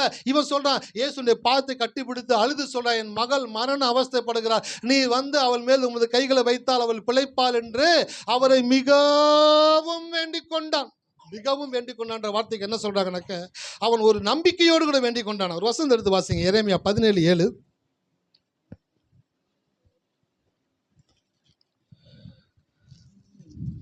கர்த்தர் மேல் நம்பிக்கை வைத்து கர்த்தரை தன் நம்பிக்கையாய் கொண்டிருக்கிற மனுஷன் பாக்கியவான். ஆமா, இந்த வசனத்தை நீங்க வீட்டில் போய் படிச்சு பாருங்களேன். 2 வார்த்தை தான், ஆனா அந்த 2 வார்த்தைக்குள்ள தேவன் வந்து இந்த வார்த்தையில எப்படி ஒரு விஷயத்தை வந்து உள்ளடக்க முடியுன்றது தேவன் பண்ணி வைத்திருக்கிறார். அதை படிங்களேன். கர்த்தரை நம்பிக்கை வைத்து, கர்த்தர் மேல் நம்பிக்கை வைத்து, கர்த்தர் மேல் நம்பிக்கை வைத்து கர்த்தரை தன் நம்பிக்கையாய் கொண்டிருக்கிற மனுஷன் பாக்கியவான். கர்த்தர் மேல் நம்பிக்கை வைத்து கர்த்தரை தன் நம்பிக்கையாய் கொண்டிருக்கிற மனுஷன் பாக்கியவான். ஆங்கிலத்தில் எப்படி வருதுனாக்க, ட்ரஸ்ட், ஹோப், இந்த 2 வார்த்தை பயன்படுத்துறாங்க. ட்ரஸ்ட் அப்படின்ற வார்த்தைக்கு என்னன்னாக்க விசுவாசம், ஹோப்ன்ற வார்த்தைக்கு என்னக்க நம்பிக்கை. நம்பிக்கை என்பது நடக்கும் என்று எதிர்பார்த்திருப்பது நம்பிக்கை. எத்தனை பேர் நீங்கள் கவனிக்கிறீங்க? உங்களுடைய அட்டென்ஷனை நான் எதிர்பார்க்குறேன், நீங்கள் கவனிக்கணும்னு நான் விரும்புகிறேன். ஏன்னாக்கா உங்கள் வாழ்க்கையை மாற்றக்கூடிய விஷயங்களை பேசி கொண்டிருக்கிறோம். ஹல்லேலூயா. அப்போ ஹோப், நம்பிக்கைன்னு என்னக்க நடக்கும் என்று எதிர்பார்த்து இருப்பது நம்பிக்கை. விசுவாசம் என்பது என்னன்னாக்க நடந்ததின் மேல் நம்பிக்கையாக இருப்பது. எத்தனை பேருக்கு புரியுது? ஒரு விஷயம் நடக்கும் அப்படின்னு எதிர்பார்த்து இருந்தீங்கன்னாக்கா நம்பிக்கையில் இருக்கீங்கன்னு அர்த்தம். நடந்த ஒரு விஷயத்தை நம்பிக்கிட்டு இருக்கீங்க அப்படின்னாக்கா விசுவாசத்தில் இருக்கீங்கன்னு அர்த்தம். இந்த யவீர் என்பவன் எப்படி வந்தான் அப்படின்னாக்க, இயேசு வந்து என் பிள்ளை மேலே கை வச்சா சுகமாவா அப்படின்ற நம்பிக்கையில் வரல. இந்த இயேசு இதுக்கு முன்பாக அநேகரை சுகமாக்கி இருக்கிறாரு, ஆகையினால அவர்னால சுகமாக்க முடியும் என்றால் என் மகளையும் அவர் ஆரோக்கியம் அடைய பண்ணுவார் என்ற நம்பிக்கையில் வரல, விசுவாசத்தில் வந்தான். ஹல்லேலூயா. எத்தனை பேர் இருக்கீங்க? நம்பிக்கை என்பது நடக்கும் என்று சொல்வது நம்பிக்கை, நடந்த ஒன்றின் மேல் நம்பிக்கை வைப்பது தான் விசுவாசம். இப்ப இந்த சிச்சுவேஷன்ல வந்துகிட்டே இருக்கிறான் ஒரு ட்விஸ்ட். என்ன ட்விஸ்ட் தெரியுங்களா? இவன் இயேசுவை தேடி வந்து இயேசுவை பாதத்தில் விழுந்து கண்ணீர் வடிச்சு அவரை பிடிச்சி அவரை கூட்டிட்டு வீட்டுக்கு போகலான்ட்டு ஒரு பெரிய மகிழ்ச்சியோடு கூட கடந்து போய்கிட்டு இருக்கிறான். ஊடல ஒரு பூனை வந்துருச்சு. என்ன வந்துருச்சுங்க? ஒரு பூனை வந்துருச்சு. அந்த பூனை என்னன்னா 12 வருஷமா பெரும்பாடுள்ள ஒரு பூனை. அந்த பூனை என்ன பண்ணிருக்குது, இயேசுவை குறித்து கேள்விப்பட்டு அவருடைய வஸ்திரத்தை தொட்டால் சொஸ்தமாவேன்னு சொல்லி உள்ளத்துல சொல்லிக்கிட்டு அவரு பின்னாடி வந்து அவருடைய வஸ்திரத்தை தொட்டு இந்த அம்மா சுகமாகிருச்சு. இப்ப அந்த பொண்ணு என்ன கண்டிஷன்ல இருக்கு, மரண அவஸ்தை. அப்படின்னாக்க எந்த நேரத்திலையும் உயிர் போகலாம், மரணத்தின் விளிம்பில் அந்த குழந்தை இருந்துகிட்டு இருக்கு. இவங்க அப்பா வந்து அர்ஜி பண்றான் இயேசுவா, வாங்க சார் ப்ளீஸ் சார் கொஞ்சம் வந்து ஹெல்ப் பண்ணுங்க சார், நான் கட்டாயம் வரேன்ட்டு இயேசு கூட போறாரு. இயேசுவுக்கு தெரியுமா தெரியாதா? இயேசுவுக்கு தெரியும். நம்ம போறப்பயே வழியில ஒரு பூனை வரும், அந்த பூனை நம்மளை தொட்டு சுகமாயிடும். அந்த பூனை நீண்ட ஒரு சாட்சி சொல்லும். அந்த பூனை நீண்ட சாட்சி சொல்லும் பொழுது இவனுடைய முகம் மாறும். எல்லாமே இயேசுக்கு தெரியும். இவன் கூப்பிட்டோன்னு இயேசு போறான், வாப்பா சீக்கிரம் வாப்பா போலாம்பா. அவன் பார்க்குறான், நான் தங்கமான மனுஷன், நான் கூப்பிட்டோன்னு கொஞ்சம் வெயிட் பண்ணுப்பான்னு கொண்டு சொல்ல உடனே வந்துட்டாரு. அப்படி சந்தோஷத்துல போறான். இந்த 12 வருஷமாய் பெரும்பாடுள்ள ஸ்திரீ இயேசுடைய வஸ்திரத்தை தொட்டு சொஸ்தமாகி இயேசு கேட்கிறா, என்னை தொட்டது யார்? எவீர் சொல்லுவான், சார் இதான் இப்ப பிரச்சனையா உங்களுக்கு, யார் தொட்டாதான் என்ன சார், நான் தான் தொட்டேன் வாங்க அப்படின்னு சொல்லியிருப்பான். இதா எனக்குள்ள இருந்து வல்லமை புறப்பட்டது அப்படின்னு. அப்படியா, ஐயோ பெரிய டேஞ்சரா இருக்கும் போலயே, வல்லமை புறப்பட்டு திரும்பி பார்க்கிறார். அந்த ஸ்திரீ வந்து இயேசுடைய பாதத்தில் விழுந்து, அந்த வசந்த வாசிங்களா ரொம்ப அருமையா இருக்கு 32.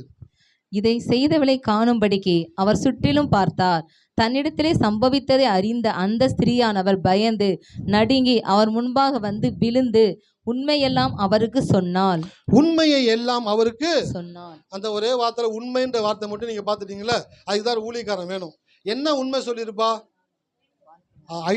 ஆக்சுவலி 12 வருஷத்துக்கு முன்னாடி பாத்தீங்கன்னா, 12 வருஷத்துக்கு முன்னாடியா, ஏமா என்ன நடந்துச்சுன்னு சொல்லு. அதான் சொல்றேன் சார், நான் பழைய சர்ச்சில் எங்க பாஸ்டர் சொல்லுவார், சாட்சி யாரு சொல்றீங்களா, போட்டு சொல்றீங்களா இல்லையா, யாராச்சும் ஐயா நான் சொல்றேன் ஐயா, வாங்கம்மா சோத்திரம் பிடிங்க, முடிஞ்சு போச்சு கதை. அரை மணி நேரமா அப்படியே முக்காடை போட்டுக்கிட்டு, சோத்துல ஆண்டவரே நான் கர்த்தருக்கு நன்றி சொல்றேன், நான் என்ன சொல்றதுன்னு கூட தெரியல எனக்கு, மைக்கை குத்துருமா, சாட்சி சொல்றேன்ட்டு வந்து மைக்கை வாங்கிட்டு என்ன சொல்றேன்னு, ஐயா சொல்றேன் சொல்லு ஒழுங்கா. பார்த்தீங்கன்னாக்க நான் ஒரு 40 வயசு இருக்கும், அந்த அம்மாவுக்கு 60 வயசு இருக்கும். காலைல 5 மணி இருக்கும். அம்மா 40க்கு போயிட்டீங்களா, எப்போ நீங்கள் 60க்கு வர்றது பாப்பாரு. எல்லாரும் பாப்பா விசுவாசிங்களா, சாட்சி சொல்ல மாட்டேன்னு சொன்னவங்கள்ட்ட வலுக்கட்டாயமா மைக்கை கொடுத்து சாட்சி சொல்லுனாக்க இப்போ மைக்கு திருப்பி வராது. அரை மணி நேரம் சொல்லி, அது மைக் இப்படி வச்சு பேச மாட்டாங்க, இப்படி வச்சு பேசுவாங்க, யாருக்கும் கேட்காது. பக்கத்தில் இருக்கம்மா மைக் வைங்கம்மா, சொத்து கேட்குதுமா, நான் எதில் விட்டேன், எதில் விட்டீங்களா, அப்படியே கிருன்னு வரும். ஐயா சாட்சி சொல்ல வேணாம்னு நினச்சவங்கள சாட்சி சொல்ல வச்சு ஏயா இந்த மாதிரி கொள்றீங்க. இந்த 12 வருஷம் பொண்ணு சொல்கிறா, ஐயா நான் 12 வருஷத்துக்கு முன்னாடி எப்படி அப்படியே பார்க்குறான், பொறுமை இழக்கக்கூடிய இடத்துக்கு சூழ்நிலைக்கு கடந்து போகிறான். ஆனால் வாழ்க்கையில் என்றைக்குமே ஒரு தெரிஞ்சுங்க, நம்ம கூட யார் இருக்கிறா அப்படின்றது உங்களுக்கு தெரிஞ்சிருச்சுனாக்க, உங்கள் சூழ்நிலை எவ்வளவு மோசமாக இருந்தாலும் நீங்கள் ரிலாக்ஸாக இருப்பீங்க. ஹல்லேலூயா. அவங்க கூட யார் இருக்கிறா சார், இயேசு கூட இருக்கிறார் சார். படவுல யார் இருந்தா, இயேசு கூட இருந்தார். சீசர் என்ன பண்றாங்க, குய்யோ முய்யோன்னு கத்துறாங்க, நாங்கள் மடிந்து போகிறது முக்கு கவலை இல்லையா. என்னடா என்னாச்சுன்னு கேட்குறாரு, காத்தடிக்குது கடல் பொங்குது, சரி அதுக்கு என்ன பண்ண சொல்ற, நாங்கள் சாகுறோமே, நான் இருக்கும்போது உனக்கு எப்படா சாவு வரும், ஹல்லேலூயா, நான் இருக்கும்போது உனக்கு எப்படி. அதான் சொல்றேன், உங்களுக்குள்ள ஒரு கடவுள் இருக்கிறான்ற வெளிப்பாடு வந்துருச்சுன்னு வச்சுக்கோங்களேன், யமனை பார்த்து சிரிப்பீங்க. எப்படி புரியுவீங்க, சூர்யா மாதிரி சிரிக்கணும்னாக்கா சுருளிராஜ மாதிரி சிரிக்கக்கூடாது. யமனை பார்த்து சிரிக்கணும் அப்படின்னாக்கா அந்த யமன் டேஞ்சரில் யோசிக்கணும், நான் யமன் என்னை பார்த்து சிரிக்கிறேன் அப்படின்னாக்கா இவன் என்னோட டேஞ்சராக இருப்பான் போல. ஆமாம், உன்னை விட டேஞ்சர் தான் நான். ஏன் தெரியுமா, உன்னையவே ஆட்டி படைக்கிற கடவுள் எனக்குள்ள இருக்கிறபடினாலே. ஹல்லேலூயா. அதுதான் பவுல் சொல்றாரு, மரணமே பாதாளமே. அப்போ என்ன அர்த்தம்னாக்கா, யமனே உன் பவர் எங்க, யமனே உன்னுடைய வல்லமை எங்க, எல்லாவற்றையும் இயேசு சிலுவையில் சுமந்து திருத்திருக்கிறார். ஹல்லேலூயா. அப்ப இயேசு தான் கூட இருக்கிறத அந்த யவீரன் மறக்கல. அவன் அந்த இடத்துல அவன் என்ன செஞ்சானே சொல்லல பாங்களேன். அடுத்த வசந்த வாசிங்களேன் 34. அவர் அவளை பார்த்து, மகளே உன் விசுவாசம் உன்னை ரட்சித்தது, நீ சமாதானத்தோட போய் உன் வேதனை நீங்கி சுகமா இரு என்றார். கடவுள் ரிலாக்ஸா இயேசு பேசுறாரு. எப்படி பேசுறாருங்க, வாழ்க்கையில பதட்டமா பேசுனீங்கன்னாக்கா பயத்தில் இருக்கீங்கன்னு அர்த்தம். வாழ்க்கையில் பதட்டமாக பேசுனீங்கன்னா எதில் இருக்கீங்க, ஆமாம் அது காமிச்சு கொடுத்துரும். வாழ்க்கையில் என்னைக்கு ரிலாக்ஸாக பேசுகிறீங்களோ அப்போ விசுவாசத்தில் இருக்கீங்கன்னு அர்த்தம். விசுவாசத்தில் இருந்தீங்கன்னாக்க பதட்டப்படவே மாட்டீங்க. ஹல்லேலூயா. என் பக்கத்தில் 1000 பேரும் என் வலது பக்கத்தில் 10,000 பேரும் விழுந்தாலும் அது என்னை அப்போ ரிலாக்ஸாக இருப்பீங்க. குண்டு பக்கத்தில் போடுவான், சோத்திரம் ஆண்டவரே, சோத்திரம் சோத்திரம். ஏன் பின்னாடி குண்டியா? சோத்திரம் ஆண்டவரே, சோத்திரம் சோத்திரம். என்ன சார் சுற்றி கூட குண்டு போடட்டும்டா, நான் நிற்கிற இடத்துல மட்டும் ஒன்றும் நடக்காது. ஹல்லேலூயா சார். அதுதான் சார் விசுவாசம். கடவுள் நம்ம கூட இருக்கிறான்ற அந்த உணர்வு வந்துருச்சுனாக்க விசுவாசம் உள்ளவங்களா இருப்பீங்க. அந்த வசனத்தை வாசிக்கிறேன். அவர் அவளை பார்த்து, மகளே உன் விசுவாசம் உன்னை ரட்சித்தது, நீ சமாதானத்தோட போய் உன் வேதனை நீங்கி சுகமாய் இரு என்றார். அப்ப இயேசு ரிலாக்ஸா பேசுறாரு. ஆனா பக்கத்துல ஒருத்தன் பதட்டத்தோட நின்று கொண்டு இருக்கிறான். ஐயோ, என் மகளுடைய அந்த இறுதி வினாடிகளில் என் பொண்ணு துடிச்சுக்கிட்டு இருக்கிறாளே, இந்த நேரத்தில் நான் அவர் வந்து கையை வச்சா பிழைப்பால் நான் நம்பி கொண்டிருக்கிறேன், விசுவாசித்து கொண்டிருக்கிறேன்.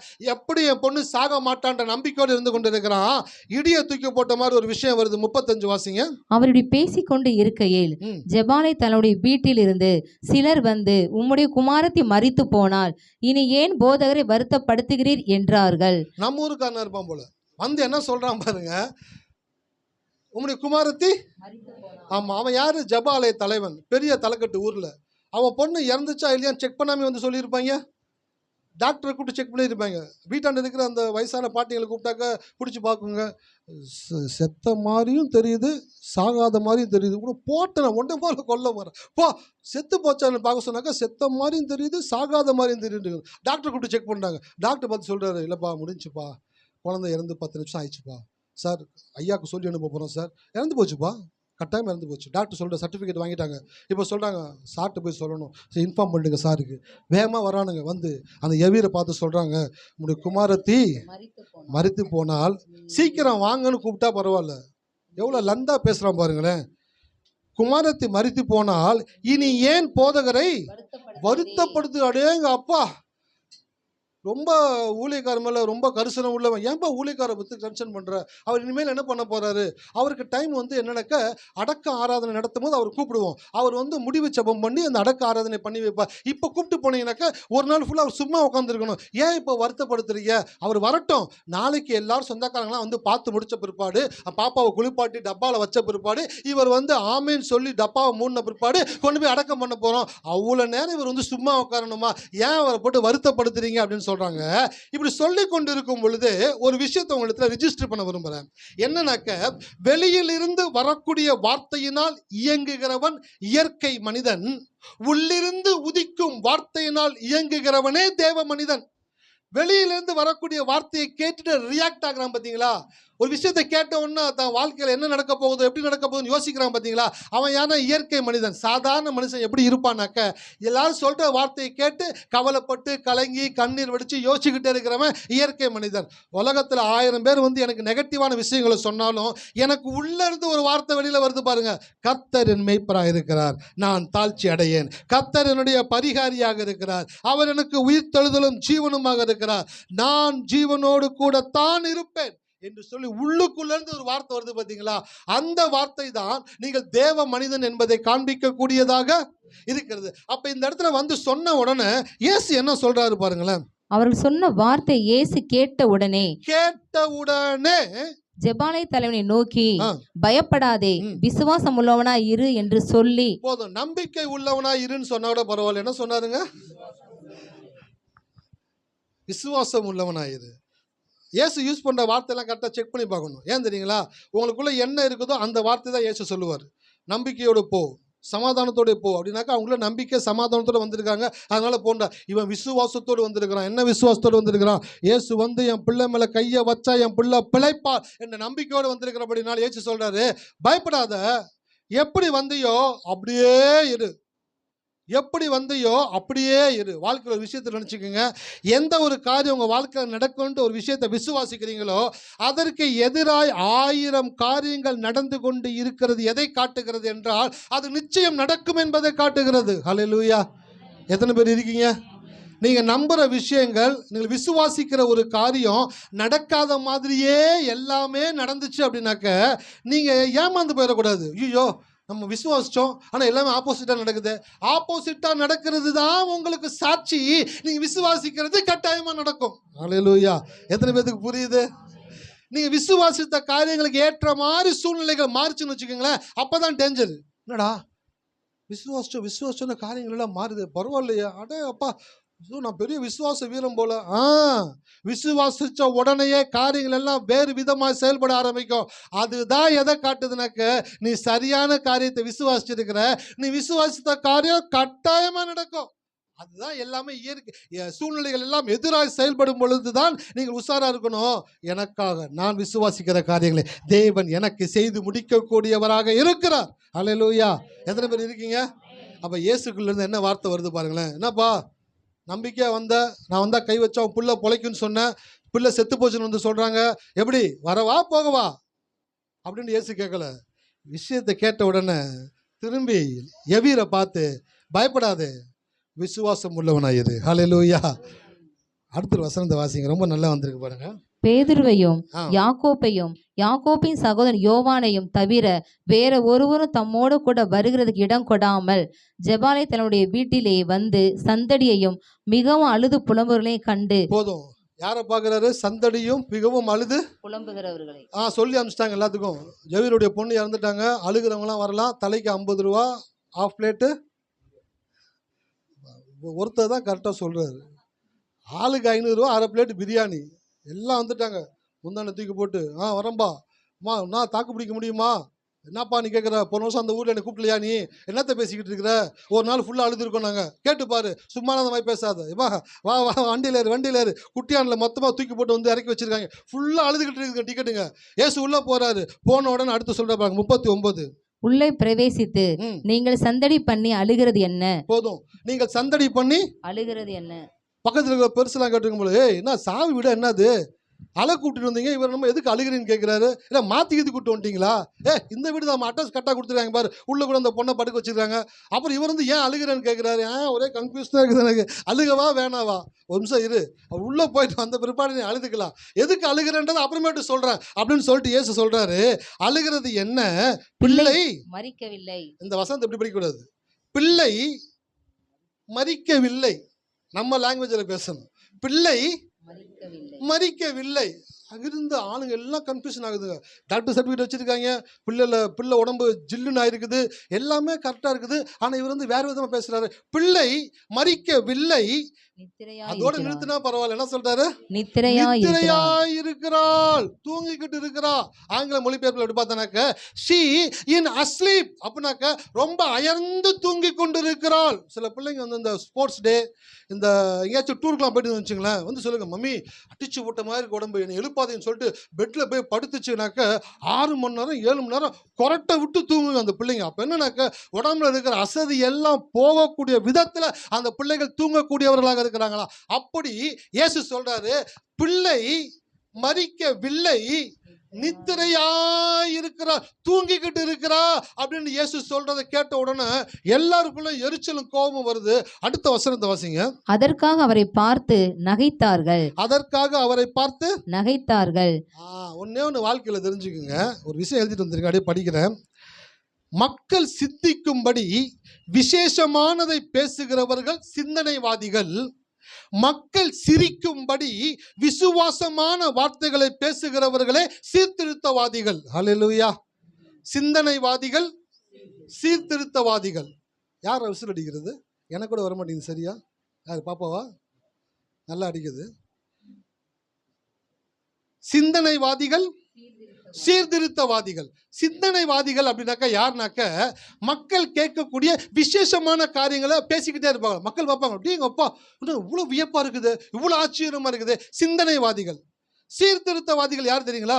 மக்கள் சிரிக்கும்படி பேசுகிறவர்கள், விசுவாசமான வார்த்தைகளை மக்கள் சிரிக்கும்படி பேசுகிறவர்களே சீர்திருத்தவாதிகள். இயேசு சொல்றாரு, பிள்ளை மரிக்கவில்லை, அவள் நித்திரையாயிருக்கிறார், மரணத்தை ஒத்துக்கொள்ள மறுக்கிறார். அல்லேலூயா.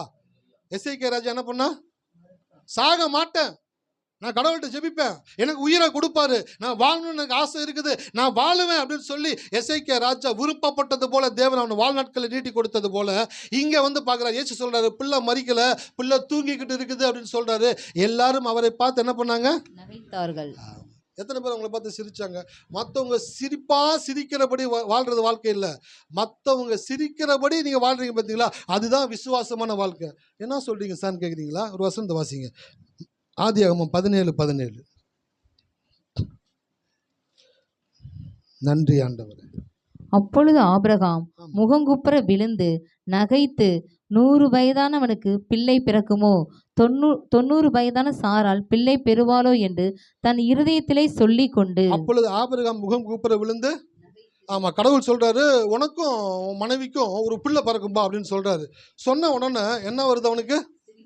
ஆமா, எப்பயுமே விசுவாசத்தை பேசினா சிரிப்பு தான் வரும். விபரீதமா பேசினா உட்காந்து கேட்பாங்க, பரவாயில்ல, நல்லா இருக்குது, சொல்லுங்க சிஸ்டர், சொல்லுங்க பார்த்து, நல்லா இருக்குது கேட்கறதுக்கு. விசுவாசமா பேசி பாருங்களேன். இதெல்லாம் கதைக்கு உதவாது போலயே. ஏட்டு சொன்னக்கா கதைக்கு உதவுமா பிரதர்? நீங்கள் சொல்கிறதெல்லாம் நம்புற மாதிரி தெரியலையே.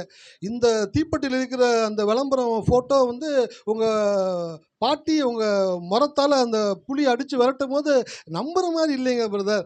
அப்போ சாப்பாடு அப்போ தான் கொடுப்பேன் நாங்கள். ஓ, நம்புறேன். உங்கள் பாட்டி தான் மூஞ்சி தெரியுது. அந்த பாட்டி மூஞ்சி உங்கள் மூஞ்சி பார்த்தா ஒத்தா இருக்குது. அல்லேலூயா. எத்தனை பேர் இருக்கீங்க? விசுவாசம் பேசுனா சிரிப்பு வரும். நான் இப்போ விசுவாசமாக பேசுகிறேன். எத்தனை பேர் சிரிச்சிட்டு இருக்கீங்க தெரியுங்களா? கர்த்தர் செய்வார். சோத்திரம் பிரதர், செஞ்சால் நல்லது தான், செய்வார். நாங்களும் விசுவாசிக்கிறோம். நடந்தால் நல்லா இருக்கும் பிரதர். நல்லா பேசுகிறீங்க, பார்க்கலாம். விசுவாசமாக பேசிக்கிட்டு இருக்கிறேன், என்னமா நல்லா பார்க்குறேன்றீங்க. அதை நான் சொல்கிறேன், கர்த்தர் உங்களை சோதிப்பார் சிஸ்டர், உஷாராக இருங்க. நான் இந்த கனவுல பார்த்தேன், உங்களை ஏதோ ஒரு பாம்பு துரத்துற மாதிரி எனக்குள்ள ஒரு கனவு வந்துச்சு. என்ன சொல்கிறீங்க? கொஞ்சம் உஷாராக இருங்க. போகிற வழியில் கூட கொஞ்சம் செக் பண்ணிக்கிங்க. பாம்பு கிம்பு கொத்துறதுக்கான வாய்ப்பு இருக்குது சிஸ்டர், கொஞ்சம் கேர்ஃபுல்லாக இருங்க. சூத்திரியா ரோட்டை பார்க்க மாட்டாங்க, கீழே பார்த்துக்கிட்டே போவாங்க. விசுவாசமான வார்த்தையை சொன்னால் சீரியஸாக இருக்கிறீங்களே, விசுவாசமான வார்த்தையை சொன்னால் சிரிக்கிறீங்க. கடவுள் சொல்கிறாரு, உண்மைதான்டா, விசுவாசமாக எப்போ பேசினாலும் மக்கள் சிரிக்க தான் செய்வாங்க. அவங்க சிரிக்கிறாங்களேன்றதுக்காக நீ விசுவாசமாக பேசுறதை நிறுத்தக்கூடாது. நீ விசுவாசமாக பேசிக்கிட்டே தான் இருக்கணும். இயேசுவை பார்த்து என்ன பண்ணாங்க? கேட்கல, நகைத்தார்கள். இயேசு சொல்றாரு, பொண்ணு சாகல, தூங்கிக்கிட்டு இருக்குது. ஓ போயா நாயானே, அது பகல்ல பசு மாடு தெரியாது, நைட்ல எருமை மாடு தெரியுதா? என்ன பேசிக்கிட்டு இருக்கு? குழந்தை செத்து போச்சுன்னு அழுதுகிட்டு இருக்கோம், வந்து சாகலன்னு சொல்லிக்கிட்டு இருக்கு. இதெல்லாம் நம்புற மாதிரியா இருக்கு அப்படின்றாங்க. இயேசு சொல்றாரு, பிள்ளை மறிக்கல, பிள்ளை தூங்கிக்கிட்டு தான் இருக்கு. சாதிக்கிறார் சார். விசுவாசம் என்ன தெரியுங்களா? சாதிக்கணும். ஹல்லேலூயா. என்னதுங்க சாதிக்கணும்? அப்படின்னாக்க என்ன சாதிக்கணும்? நடக்கும் அப்படின்றத நீ சொல்லி சாதிக்கணும், நிக்கணும். 1000 பேர் வந்து நடக்காதுன்னு சொன்னா கூட நான் சொல்றேன், கட்டாயம் கர்த்தர் செய்வார். இல்லைங்க, தீர்க்கதரிசி சொன்னாங்க, சொல்லட்டும். தீர்க்கதரிசி சொன்னா அவங்க சொல்றலாம் என் வாழ்க்கையில் நடந்துருமா? அவங்க சொல்லலாம், நான் எதை அக்செப்ட் பண்றேனோ அதுதான் என் வாழ்க்கையில் நடக்கும். ஹல்லேலூயா. சார், கடவுளே சொன்னார் சார், எசேக்கியா ராஜாட்ட செத்து போயிடுவான்ட்டு. அவன் என்ன பண்றாங்க? கடவுள்கிட்ட ஜெபிக்கிறான். அவன் லைஃபை கடவுளால மாற்ற முடியும் என்றால் நான் உங்களுக்கு சொல்லுகிறேன், மற்றவங்க சிரிக்கிற மாதிரி பேசுங்க. மற்றவங்க சிரிக்கிற மாதிரி எப்படி சார் பேசுறது? விசுவாசமா பேசுங்க. சொல்லுங்க. பக்கத்தில் ஒருத்தர் நிற்கிறாங்க, அவங்களுக்கு பிடிக்காத ஒருத்தவங்க நிற்கிறாங்க பக்கத்தில். சோத்திரம். சொல்லு. அந்த 5 கிரவுண்டு பார்த்துட்டியா? 5 கிரவுண்டா? போன வாரம் முடிச்சோம்ல 1 கோடிக்கு, அதே மாதிரி இடம் ஒன்று சொன்னேன்னு. வயிறு எரியும். என்னடா அவனுங்க வாடகை வீட்டில் இருக்கிற மாதிரி தெரிஞ்சிச்சு. 1 கோடின்னு பேசுகிறாங்க, 5 கிரவுண்டுன்னு பேசுகிறாங்க. என்னதான் நான் என்ன சொல்கிறேன், ஒருத்தன் பொய் பேசுகிறான், அவன் பேசுறது பொய்ன்னு தெரிஞ்சும் நீங்கள் நம்பிட்டு போகிறீங்களே. நான் அவங்கள பொய் பேச சொல்லலை, விசுவாசமாக பேசுங்கன்னு சொல்கிறேன். என்ன விசுவாசமாக பேசுங்கன்னு சொல்கிறேன்? என் வீட்டுக்காரு இப்போ இருக்கிற சம்பளத்தை விட 10 மடங்கு சம்பளத்தை உயர்த்த போகிறாங்களாம். பார்ப்பாங்க, எந்த கம்பெனியில் வேலை பார்க்குறாரு? 10% உயர்த்தினா பரவாயில்ல, 10 மடங்கு உயர்த்த போறாங்க. 1000 ரூபாய் வாங்கிட்டு இருக்கிறானாக்கா 10 மடங்கு உயர்த்தினா எவ்வளோங்க? 10,000 வாங்கிட்டு உங்களுக்கு 10 மடங்கு உயர்த்தினா, அப்போ பக்கத்தில் கேட்கணும், 10 மடங்கு உயர்த்துறாங்க. இதெல்லாம் நம்புற மாதிரியா இருக்குது. சிரிச்சிட்டியா? ஓகே. நீ சிரிச்சிட்ட அப்படின்னா கர்த்தர் செஞ்சிருவாரு. ஹல்லேலூயா. அப்போ நீ உஷாரா மற்றவங்க சிரிக்கிற மாதிரி பேச கற்றுக்குங்க. மற்றவங்க சிரிக்கிற மாதிரி எப்போ பேசுகிறீங்களோ அப்போ நீங்கள் விசுவாசத்தை பேசுகிறீங்க. மற்றவங்க நீங்கள் பேசுறதை பார்த்து சிரிச்சிட்டாங்க அப்படின்னாக்க தேவன் அந்த காரியம் உங்கள் வாழ்க்கையில் செய்ய ஆரம்பிச்சிருவாரு. ஹல்லேலூயா. உங்கள் பையன் என்ன பண்ணுறான்? படிக்கிறான். 30-35 எடுத்தானாக்கா கர்த்தருக்கு கோடி ஸ்தோத்திரம். நான் சின்ன பிள்ளையில் இந்துவில் இருக்கும் பொழுது வேண்டிக்கிட்டேன். 8வது பரீட்சை நினைக்கிறேன். ஆமாம், 8வது பரீட்சை, முழு பரீட்சை தத்தக்கா புத்தகம் எழுதிட்டேன் எப்படியோ. ஆனால் பாஸ் ஆகணும் என்னன்னு தெரியல. அப்போ அந்த மதுரையில் பார்த்தீங்கன்னாக்கா டெம்பிள் சிட்டி, மதுரை வந்து கோயில் நிறைய இருக்கும். அப்போ போகிற கோயிலெலாம் வெடிக்கிறது, உங்களுக்கு தேங்காய் உடைக்கிறேன். எனக்கே மறந்து போச்சு எத்தனை கோயிலில் தேங்காய் உடைக்கிறேன்னு வேண்டிக்கிட்டேன்னு சொல்லிட்டு. ஆனால் ஒரு கோயிலில் கூட தேங்காய் நான் உடைக்கவே இல்லை. அப்போ படிக்கும் பொழுது எப்படியாச்சும் பாஸ் ஆகிட்டாக்க நான் உனக்கு தேங்காய் உடைச்சிடுறேன். அப்போ நான் சொல்கிறேன், உங்கள் பிள்ளைங்க எப்படி படிக்கிறாங்கன்னு கேட்டாக்க, பக்கத்தில் இருக்கிறவன் காண்டாகி சந்தேகப்படுற மாதிரி சிரிக்கிற மாதிரி சொல்லணும். என் பையன் தான் கிளாஸில் ஸ்கூலில் காலேஜில் அவன் தானே ஃபஸ்ட்டு. அப்படியே பக்கத்தில் வருவாங்க. உண்மையாவ சொல்கிறீங்க? ஏங்க பையன் தாங்க ஃபஸ்ட்டு. என்னங்க பையன் படிக்கிற மாதிரியே தெரியல, எப்பயுமே ரோட்டில் சுற்றிக்கிட்டு இருக்கான், அங்கே போகிறான் இங்கே வரான், உங்கள் பையன் தான் ஃபஸ்ட்டு வரான்னு சொல்லி நம்புகிற மாதிரி இல்லையா? நீங்கள் சும்மா சொல்கிறீங்க. சிரிச்சிட்டியா? அது போதும் எனக்கு. நீ எப்போ சிரிச்சையோ அப்போவே அதை தேவன் அதை விசுவாசமாய் கருதக்கூடியவராக இருக்கிறார். ஹல்லேலூயா. எத்தனை பேர் இருக்கீங்க? ஆனால் நீங்கள் என்ன பண்ணுறீங்கன்னு சொல்கிறேன். நீங்கள் என்ன பண்ணுறீங்க தெரியுங்களா? மற்றவங்க வருத்தப்படுற மாதிரி பேசுகிறீங்க, மற்றவங்க பரிதாபப்படுற மாதிரி பேசுகிறீங்க, மற்றவங்க உங்களுக்கு வந்துட்டு ஆறுதல் சொல்கிற மாதிரி பேசுகிறீங்க. அப்படி பேசும்பொழுது என்ன நடக்குது அப்படின்னாக்க, நீங்கள் விசுவாசத்தை பேசலை, நீங்கள் அவிவிசுவாசத்தை பேசுகிறீங்க, பயத்தை பேசுகிறீங்க, சந்தேகத்தை பேசுகிறீங்க. மற்றவங்க சொல்கிற ஆறுதலான வார்த்தைகள் உங்களை ஆறுதல் படுத்தாது. கடவுள் உங்களோடு கூட இருக்கிறார் என்றால் மற்றவன் சிரிக்கிற மாதிரி பேசுங்க. என்னது, நான் குடும்பம் நல்லா தான் இருக்குது, நாங்கள் நல்லா தான் இருக்கிறோம், ஒரு இடத்த வாங்க போகிறோம், ஒரு வீடை முடிக்க போகிறோம். என்ன வேமா எங்கே போயிட்டு இருக்கிறீங்க? இல்லை ஒரு இடம் ஒன்று பார்த்துட்டு இருக்கிறோம், ஒரு 3.5 கோடி வருது. அடுத்தவன் காண்டு ஆகணுன்றேன், காண்டு ஆகட்டும்ன்றேன். காண்டு ஆகிற மாதிரி பேசுங்க. அவன் சொல்லி சிரிக்கணும். பாரு, அடுத்த வேலை சோத்துக்கு வழி கிடையாது, 3.5 கோடிக்கு இடம் பார்க்க போகுதுங்களா, நாமா புழுகுதுங்கப்பா. அவன் சிரிக்கட்டும்ன்றேன். அவன் சிரிக்கிற மாதிரி பேசுங்க. அவன் மூக்கு மேல விரல வைக்கிற மாதிரி உங்கள் தேவன் உங்கள் வாழ்க்கையை உயர்த்தக்கூடியவராக இருக்கிறார். ஹல்லேலூயா. இயேசு உள்ள போகும்போது எல்லாரும் சிரிச்சாங்க, பிள்ளை மரிக்கவில்லையா, நித்திரையா இருக்கிறாளா, எல்லாரும் சிரிச்சாங்க. அடுத்த வசனத்தை வாசிங்க. பிள்ளையின் கையை பிடித்து தலித்தாகுமி என்றார். அதற்கு சிறு பெண்ணே எழுந்திரு என்று உனக்கு சொல்லுகிறேன் என்று அர்த்தமாம். உடனே சிறு பெண் எழுந்து நடந்தாள்.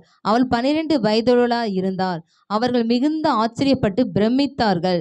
அதை ஒருவருக்கும் அறியாதபடி அவளுக்கு உறுதியாய் கட்டளையிட்டு அவளுக்கு ஆகாரம் கொடுக்கும்படி சொன்னார். ஆமென். ஹல்லேலூயா. இயேசு உள்ள போகும்போது எத்தனை பேர் சிரிச்சாங்க? அத்தனை பேரும் தலைவர் உள்ள போய் அந்த குழந்தைய உயிரோடு எழுப்பி கையில பிடிச்சி வெளியில கூட்டிட்டு வரும் பொழுது சிரிச்சவன்லாம் என்ன பண்ணிருப்பான்?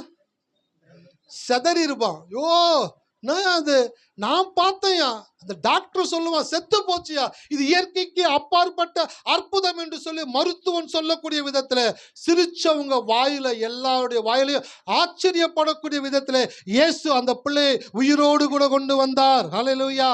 அப்ப இயேசு எதை பார்க்கல? மரணத்தை பார்க்கல, சாவை பார்க்கல, ஜீவனை மாத்திரமே பார்த்து கொண்டிருந்தார், ஜீவனை மாத்திரமே பேசிக் கொண்டிருந்தார். அவருடைய பிள்ளைகளாகிய நீங்க எதை பேசணும்? ஜீவனை மட்டும்தான் பேசணும், சுகத்தை மட்டும்தான் பேசணும். கர்த்தர் நல்லவர், கர்த்தர் தருவார், கர்த்தர் செய்வார், கர்த்தரால முடியும், கர்த்தரால கூடாத காரியம் ஒன்றும் முடியாது. இப்பொழுது இருக்கிறதை காட்டிலும் 1000 மடங்கு கர்த்தரனை ஆசீர்வதித்து உயர்த்தக்கூடியவராக இருக்கிறார் என்று சொல்லி ஒரு கர்ச்சனையோடு கூட நீங்கள் பேசக்கூடியவர்களாக இருக்க வேண்டும். 500 ரூபா பணத்துக்கும் 1/2 பிளேட்டு கோழி பிரியாணிக்கும் குட்டியானில் ஏறி அழுகிறதுக்கு வந்த எல்லா டிக்கெட்டுகளுக்கும் சொல்றாங்க முடிஞ்சு போச்சு போ. என்ன 6 மணி நேரம் அழுக கூட்டிட்டு வந்தீங்க, அரை மணி நேரத்தில் அனுப்பிச்சு விடுறீங்க, அதான் குழந்தை எந்திரிச்சிருச்சுல, அட்லீஸ்ட் பாதியாச்சு கொடுங்கய்யா. போட்டேனா கிளம்புறேன் இல்லையா, அடிச்சு வண்டியில் ஏற்றுறேன், மொத்தத்தையும் தூக்கி எல்லாத்தையும் உள்ளே போட்டு குட்டியானில் கூட்டு போகிறாங்க. ஊரில் ஒரே புலம்பலாக இருக்கும். ஏன்னா ஒரு மனுஷன் செத்து போச்சுன்னு அழுக போய் 500 ரூபா 1/2 பிளேட் கோழி பிரியாணி கிடச்சிருக்கும், அவர் வந்து உயிரோடு எழுப்பி விட்டு போயிட்டாரப்பா. அவர் உயிரோடு எழுப்பாம மட்டும் இருந்திருந்தாக்க டாக்கு எப்படி போகுது பாருங்க. ஹல்லேலூயா. எத்தனை பேர் இருக்கிறீங்க? எத்தனை பேர் கவனிக்கிறீங்க? அப்போ மரணத்தை குறித்து என்ன பண்ணக்கூடாது? பேசக்கூடாது. சில பிள்ளைங்களை ஸ்கூலில் சொல்லுவாங்க வாயில கை வை, பின் ட்ராப் சைலன்ஸ். உங்கள் லைஃப்ல நான் சொல்கிறேன், எப்போ மரணத்துக்குரிய விஷயங்களை உங்களை சுற்றி நடக்க ஆரம்பிக்கிறதோ, மற்றவர்கள் பேசுகிறார்களோ, அப்போ சொல்லணும் சத்தம் பண்ணக்கூடாது, பேசக்கூடாது. பேசுனா ஜீவனை மட்டும்தான் பேசணும். ஹல்லேலூயா. மரணத்தின் ஜீவனை உனக்கு முன்பாக வைக்கிறேன், ஜீவனை தெரிந்து கொள். நீங்க தான் தெரிஞ்சுக்கணும். இயேசு தெரிந்து கொண்டார். அந்த பிள்ளை மரிச்சு போச்சுன்னு சொன்னாங்க, இல்ல தூங்கிக்கிட்டு தான் இருக்கிறார், சாதிக்கிறார் சார். நீங்களும் விசுவாசத்துல சாதிச்சீங்கன்னா மட்டும்தான் தேவனிடத்திலிருந்து நன்மைகளை பெற்றுக்கொள்ள முடியும். உங்க வாழ்க்கையில மற்றவங்க சிரிக்கிற மாதிரி பேசுங்கன்னு சொல்றேன் நான். மற்றவங்கள்ட்ட ஃபோன் போட்டு கூட பேசுங்க. பிடிக்காதவனுக்கு ஃபோன் போடுங்க. உங்க வளர்ச்சி பிடிக்காதவனுக்கு ஃபோனை போடுங்கன்ற. ஃபோனை போட்டு எப்படி பாருக்க, நல்லா இருக்கியா? நல்லா இருக்கிறேன். அப்புறம் என்ன திடீர்னு ஃபோன் பண்ணியிருக்க? இல்லை ஒரு 2 கோடிக்கு முடிக்க போகிறேன், ஒரு வீடு ஒன்று வாங்க போகிறேன், கிரகப்பிரவேசம் பண்ண போகிறேன், உன் டக்குன்னு ஞாபகம் வந்துச்சு, உனக்கு சொல்லான்ட்டு ஃபோன் பண்ணேன், சொல்லுங்கன்றேன். அவன் சிரிக்கட்டும்ன்றேன். நீங்கள் பேசுகிற வார்த்தைகள் மற்றவர்கள் சிரிக்கிறார்கள் என்றால் அதை தேவன் உங்களுடைய வாழ்க்கையில நிஜமாக்கக்கூடியவராக இருக்கிறார். ஹல்லேலூயா. உங்க கடவுளுக்கு ஒரு பேர் இருக்கு. அவர் உலகத்தின் பொய்யை உண்மையாக்குவார், உலகத்தின் உண்மையை பொய்யாக்குகிற தேவன் உங்களுடைய தேவன் என்பதை மறந்து விடாதீர்கள். மற்றவர்கள் சிரிக்கும்படியாய் பேசுங்க. வெளியில் உட்காந்துருக்க அந்த பச்சை சேலை கட்டிக்கிற அம்மாட்ட சொல்கிறேன், என்னன்னு தெரியல, அந்த அம்மா மேலேயே கண்ணு இருந்துக்கிட்டே இருக்கு ஆரம்பத்தில் இருந்து. சொல்லுங்கம்மா, என் வீட்டில் கர்த்தர் எல்லா ஆசீர்வாதத்தையும் கொடுத்துருக்கிறாரு. எங்கள் வீட்டில் ஒரு 42 இன்ச்சு எல்சிடி டிவி வாங்க போகிறோம். என்ன கலைஞர் கொடுத்த டிவி தானே வச்சுருந்த, என்னாச்சு அது? 42 வாங்குற அளவுக்கு உன்கிட்ட பணம் எங்கேருந்து வந்துச்சு? இதெல்லாம் நம்புற மாதிரியா இருக்குது? நீ விடுற தண்ணி குடத்துக்கும் வாங்குற 50க்கும் 1 ரூபாய்க்கும் நீ 42 இன்ச்சு டிவி வாங்குற மாதிரி தெரியலையே. ஏய் சும்மா தானே சொல்கிற அப்படின்ட்டு சிரிக்கட்டும். சிரிக்கும்படி பேசுங்க. நான் சொல்கிறேன், நீங்கள் நினைத்ததை காட்டிலும் பெஸ்டானதை தேவன் உங்கள் லைஃப்பில் கொண்டு வந்து கொடுப்பாரு. ஹல்லேலூயா. எத்தனை பேர் இருக்கீங்க? எங்கள் வீட்டில் 32 இன்ச்சு டிவி தான் இருக்குது. அதுவும் ஒரு பக்கம் லைட்டாக கோடு மாதிரி வந்துருக்குது. வீட்டில் சொன்னாங்க, டிவி கொஞ்சம் பெருசாக பார்க்குறதே எப்பயோ பார்க்குறோம், அதுக்கு போய் ஒரு 30,000 40,000 போட்டுக்கிட்டு இருக்கணுமா? அதெல்லாம் ஒன்றும் தேவையில்லை. ஆனால் இப்போ சொல்கிறேன், உங்கள் லைஃப்பில் நீங்கள் எதை நினைக்கிறீங்களோ அதை சொல்லுங்கள் மற்றவங்கக்கிட்ட. மற்றவங்க சிரிச்சா கூட பரவாயில்ல, சொல்லுங்கள் சார், சொல்லுங்கன்ற நான். நீங்கள் சொல்ல சொல்ல தேவன் அவங்க வாழ்க்கையில் அதை செய்யக்கூடியவராக இருக்கிறார். ஹல்லேலூயா. அப்போ இயேசு மரணத்தை பார்க்காமல் எதை பார்த்து கொண்டே இருந்தார்? ஜீவனை பார்த்து கொண்டே இருந்தார். கழுகு செத்ததை பார்க்காமல் எதை பார்த்து கொண்டே இருக்கும்? உயிரோடு இருக்கிறதை பார்த்து கொண்டே இருக்கும். நீங்களும் உங்கள் லைஃப்பில் இன்றைக்கி ஒரு தீர்மானம் எடுங்க. கல்வி அறிவு கிடையாது, தீர்மானம். Not educated, those who are dedicated. அர்ப்பணிப்போடு கூட இருங்க. நான் இப்படி தான் இருப்பேன், நான் விசுவாசிப்பேன், நான் இப்படி தான் சொல்லுவேன், என் கூட கர்த்தர் இருக்கிறாரு, எனக்கு ஜீவன் உண்டாயிருக்கும், இந்த வருஷம் என் வாழ்க்கையில் இந்த நன்மைகளை எல்லாம் தேவன் செய்து முடிப்பார் அப்படின்னு நீங்கள் சொல்லுங்கள். நீங்கள் சொல்லுகிறபடியே தேவன் செய்யக்கூடியவராக இருக்கிறார். கண்களை மூடுவோமா? நன்றி தகப்பனே, நன்றி ஆண்டவரே, இந்த நல்ல மாலை வேளைக்காய் ஸ்தோத்திரம். உன்னுடைய நல்ல வார்த்தைகளுக்காய் நன்றி செலுத்துகிறேன் தகப்பனே. What a wonderful word Lord, what a wonderful word. எங்களை உயிர்ப்பிக்கிற வார்த்தைகளுக்காய் ஸ்தோத்திரம் ஆண்டவரே. நாங்கள் செத்து போனதை பார்த்து கொண்டிருக்கிறத செத்தவர்கள் அல்ல, நாங்கள் உயிரோடு இருக்கிறதை பார்த்து கொண்டிருக்கிற ஜீவன் உள்ளவர்களாக எங்களை வைத்திருக்கிறதற்காய் நாங்கள் நன்றி செலுத்துகிறோம். இயேசு இந்த பூமியில வாழ்ந்த பொழுது செத்ததை அல்ல, உயிரோடு இருக்கிறதை பார்த்தது எத்தனை உண்மையோ அத்தனை உண்மையாய் நாங்களும் எங்கள் வாழ்க்கையிலே விசுவாசத்தை பேச, மற்றவர்கள் சிரிக்க இருந்தாலும் பரவாயில்லை என்று சொல்லி விசுவாசத்தை பேச, அந்த பேசுகிற வார்த்தைகளை கொண்டே எங்களுடைய வாழ்க்கை நீர் உருவாக்குகிறதற்காய் நன்றி செலுத்துகிறோம் கர்த்தாவே. இந்த மாலை வேளையில் வந்த ஒவ்வொரு பிள்ளைகளையும் கர்த்தர் ஆசீர்வதித்து நடத்துவீராக. இயேசு நாமத்தில் ஜெபிக்கிறோம் நல்ல பிதாவே.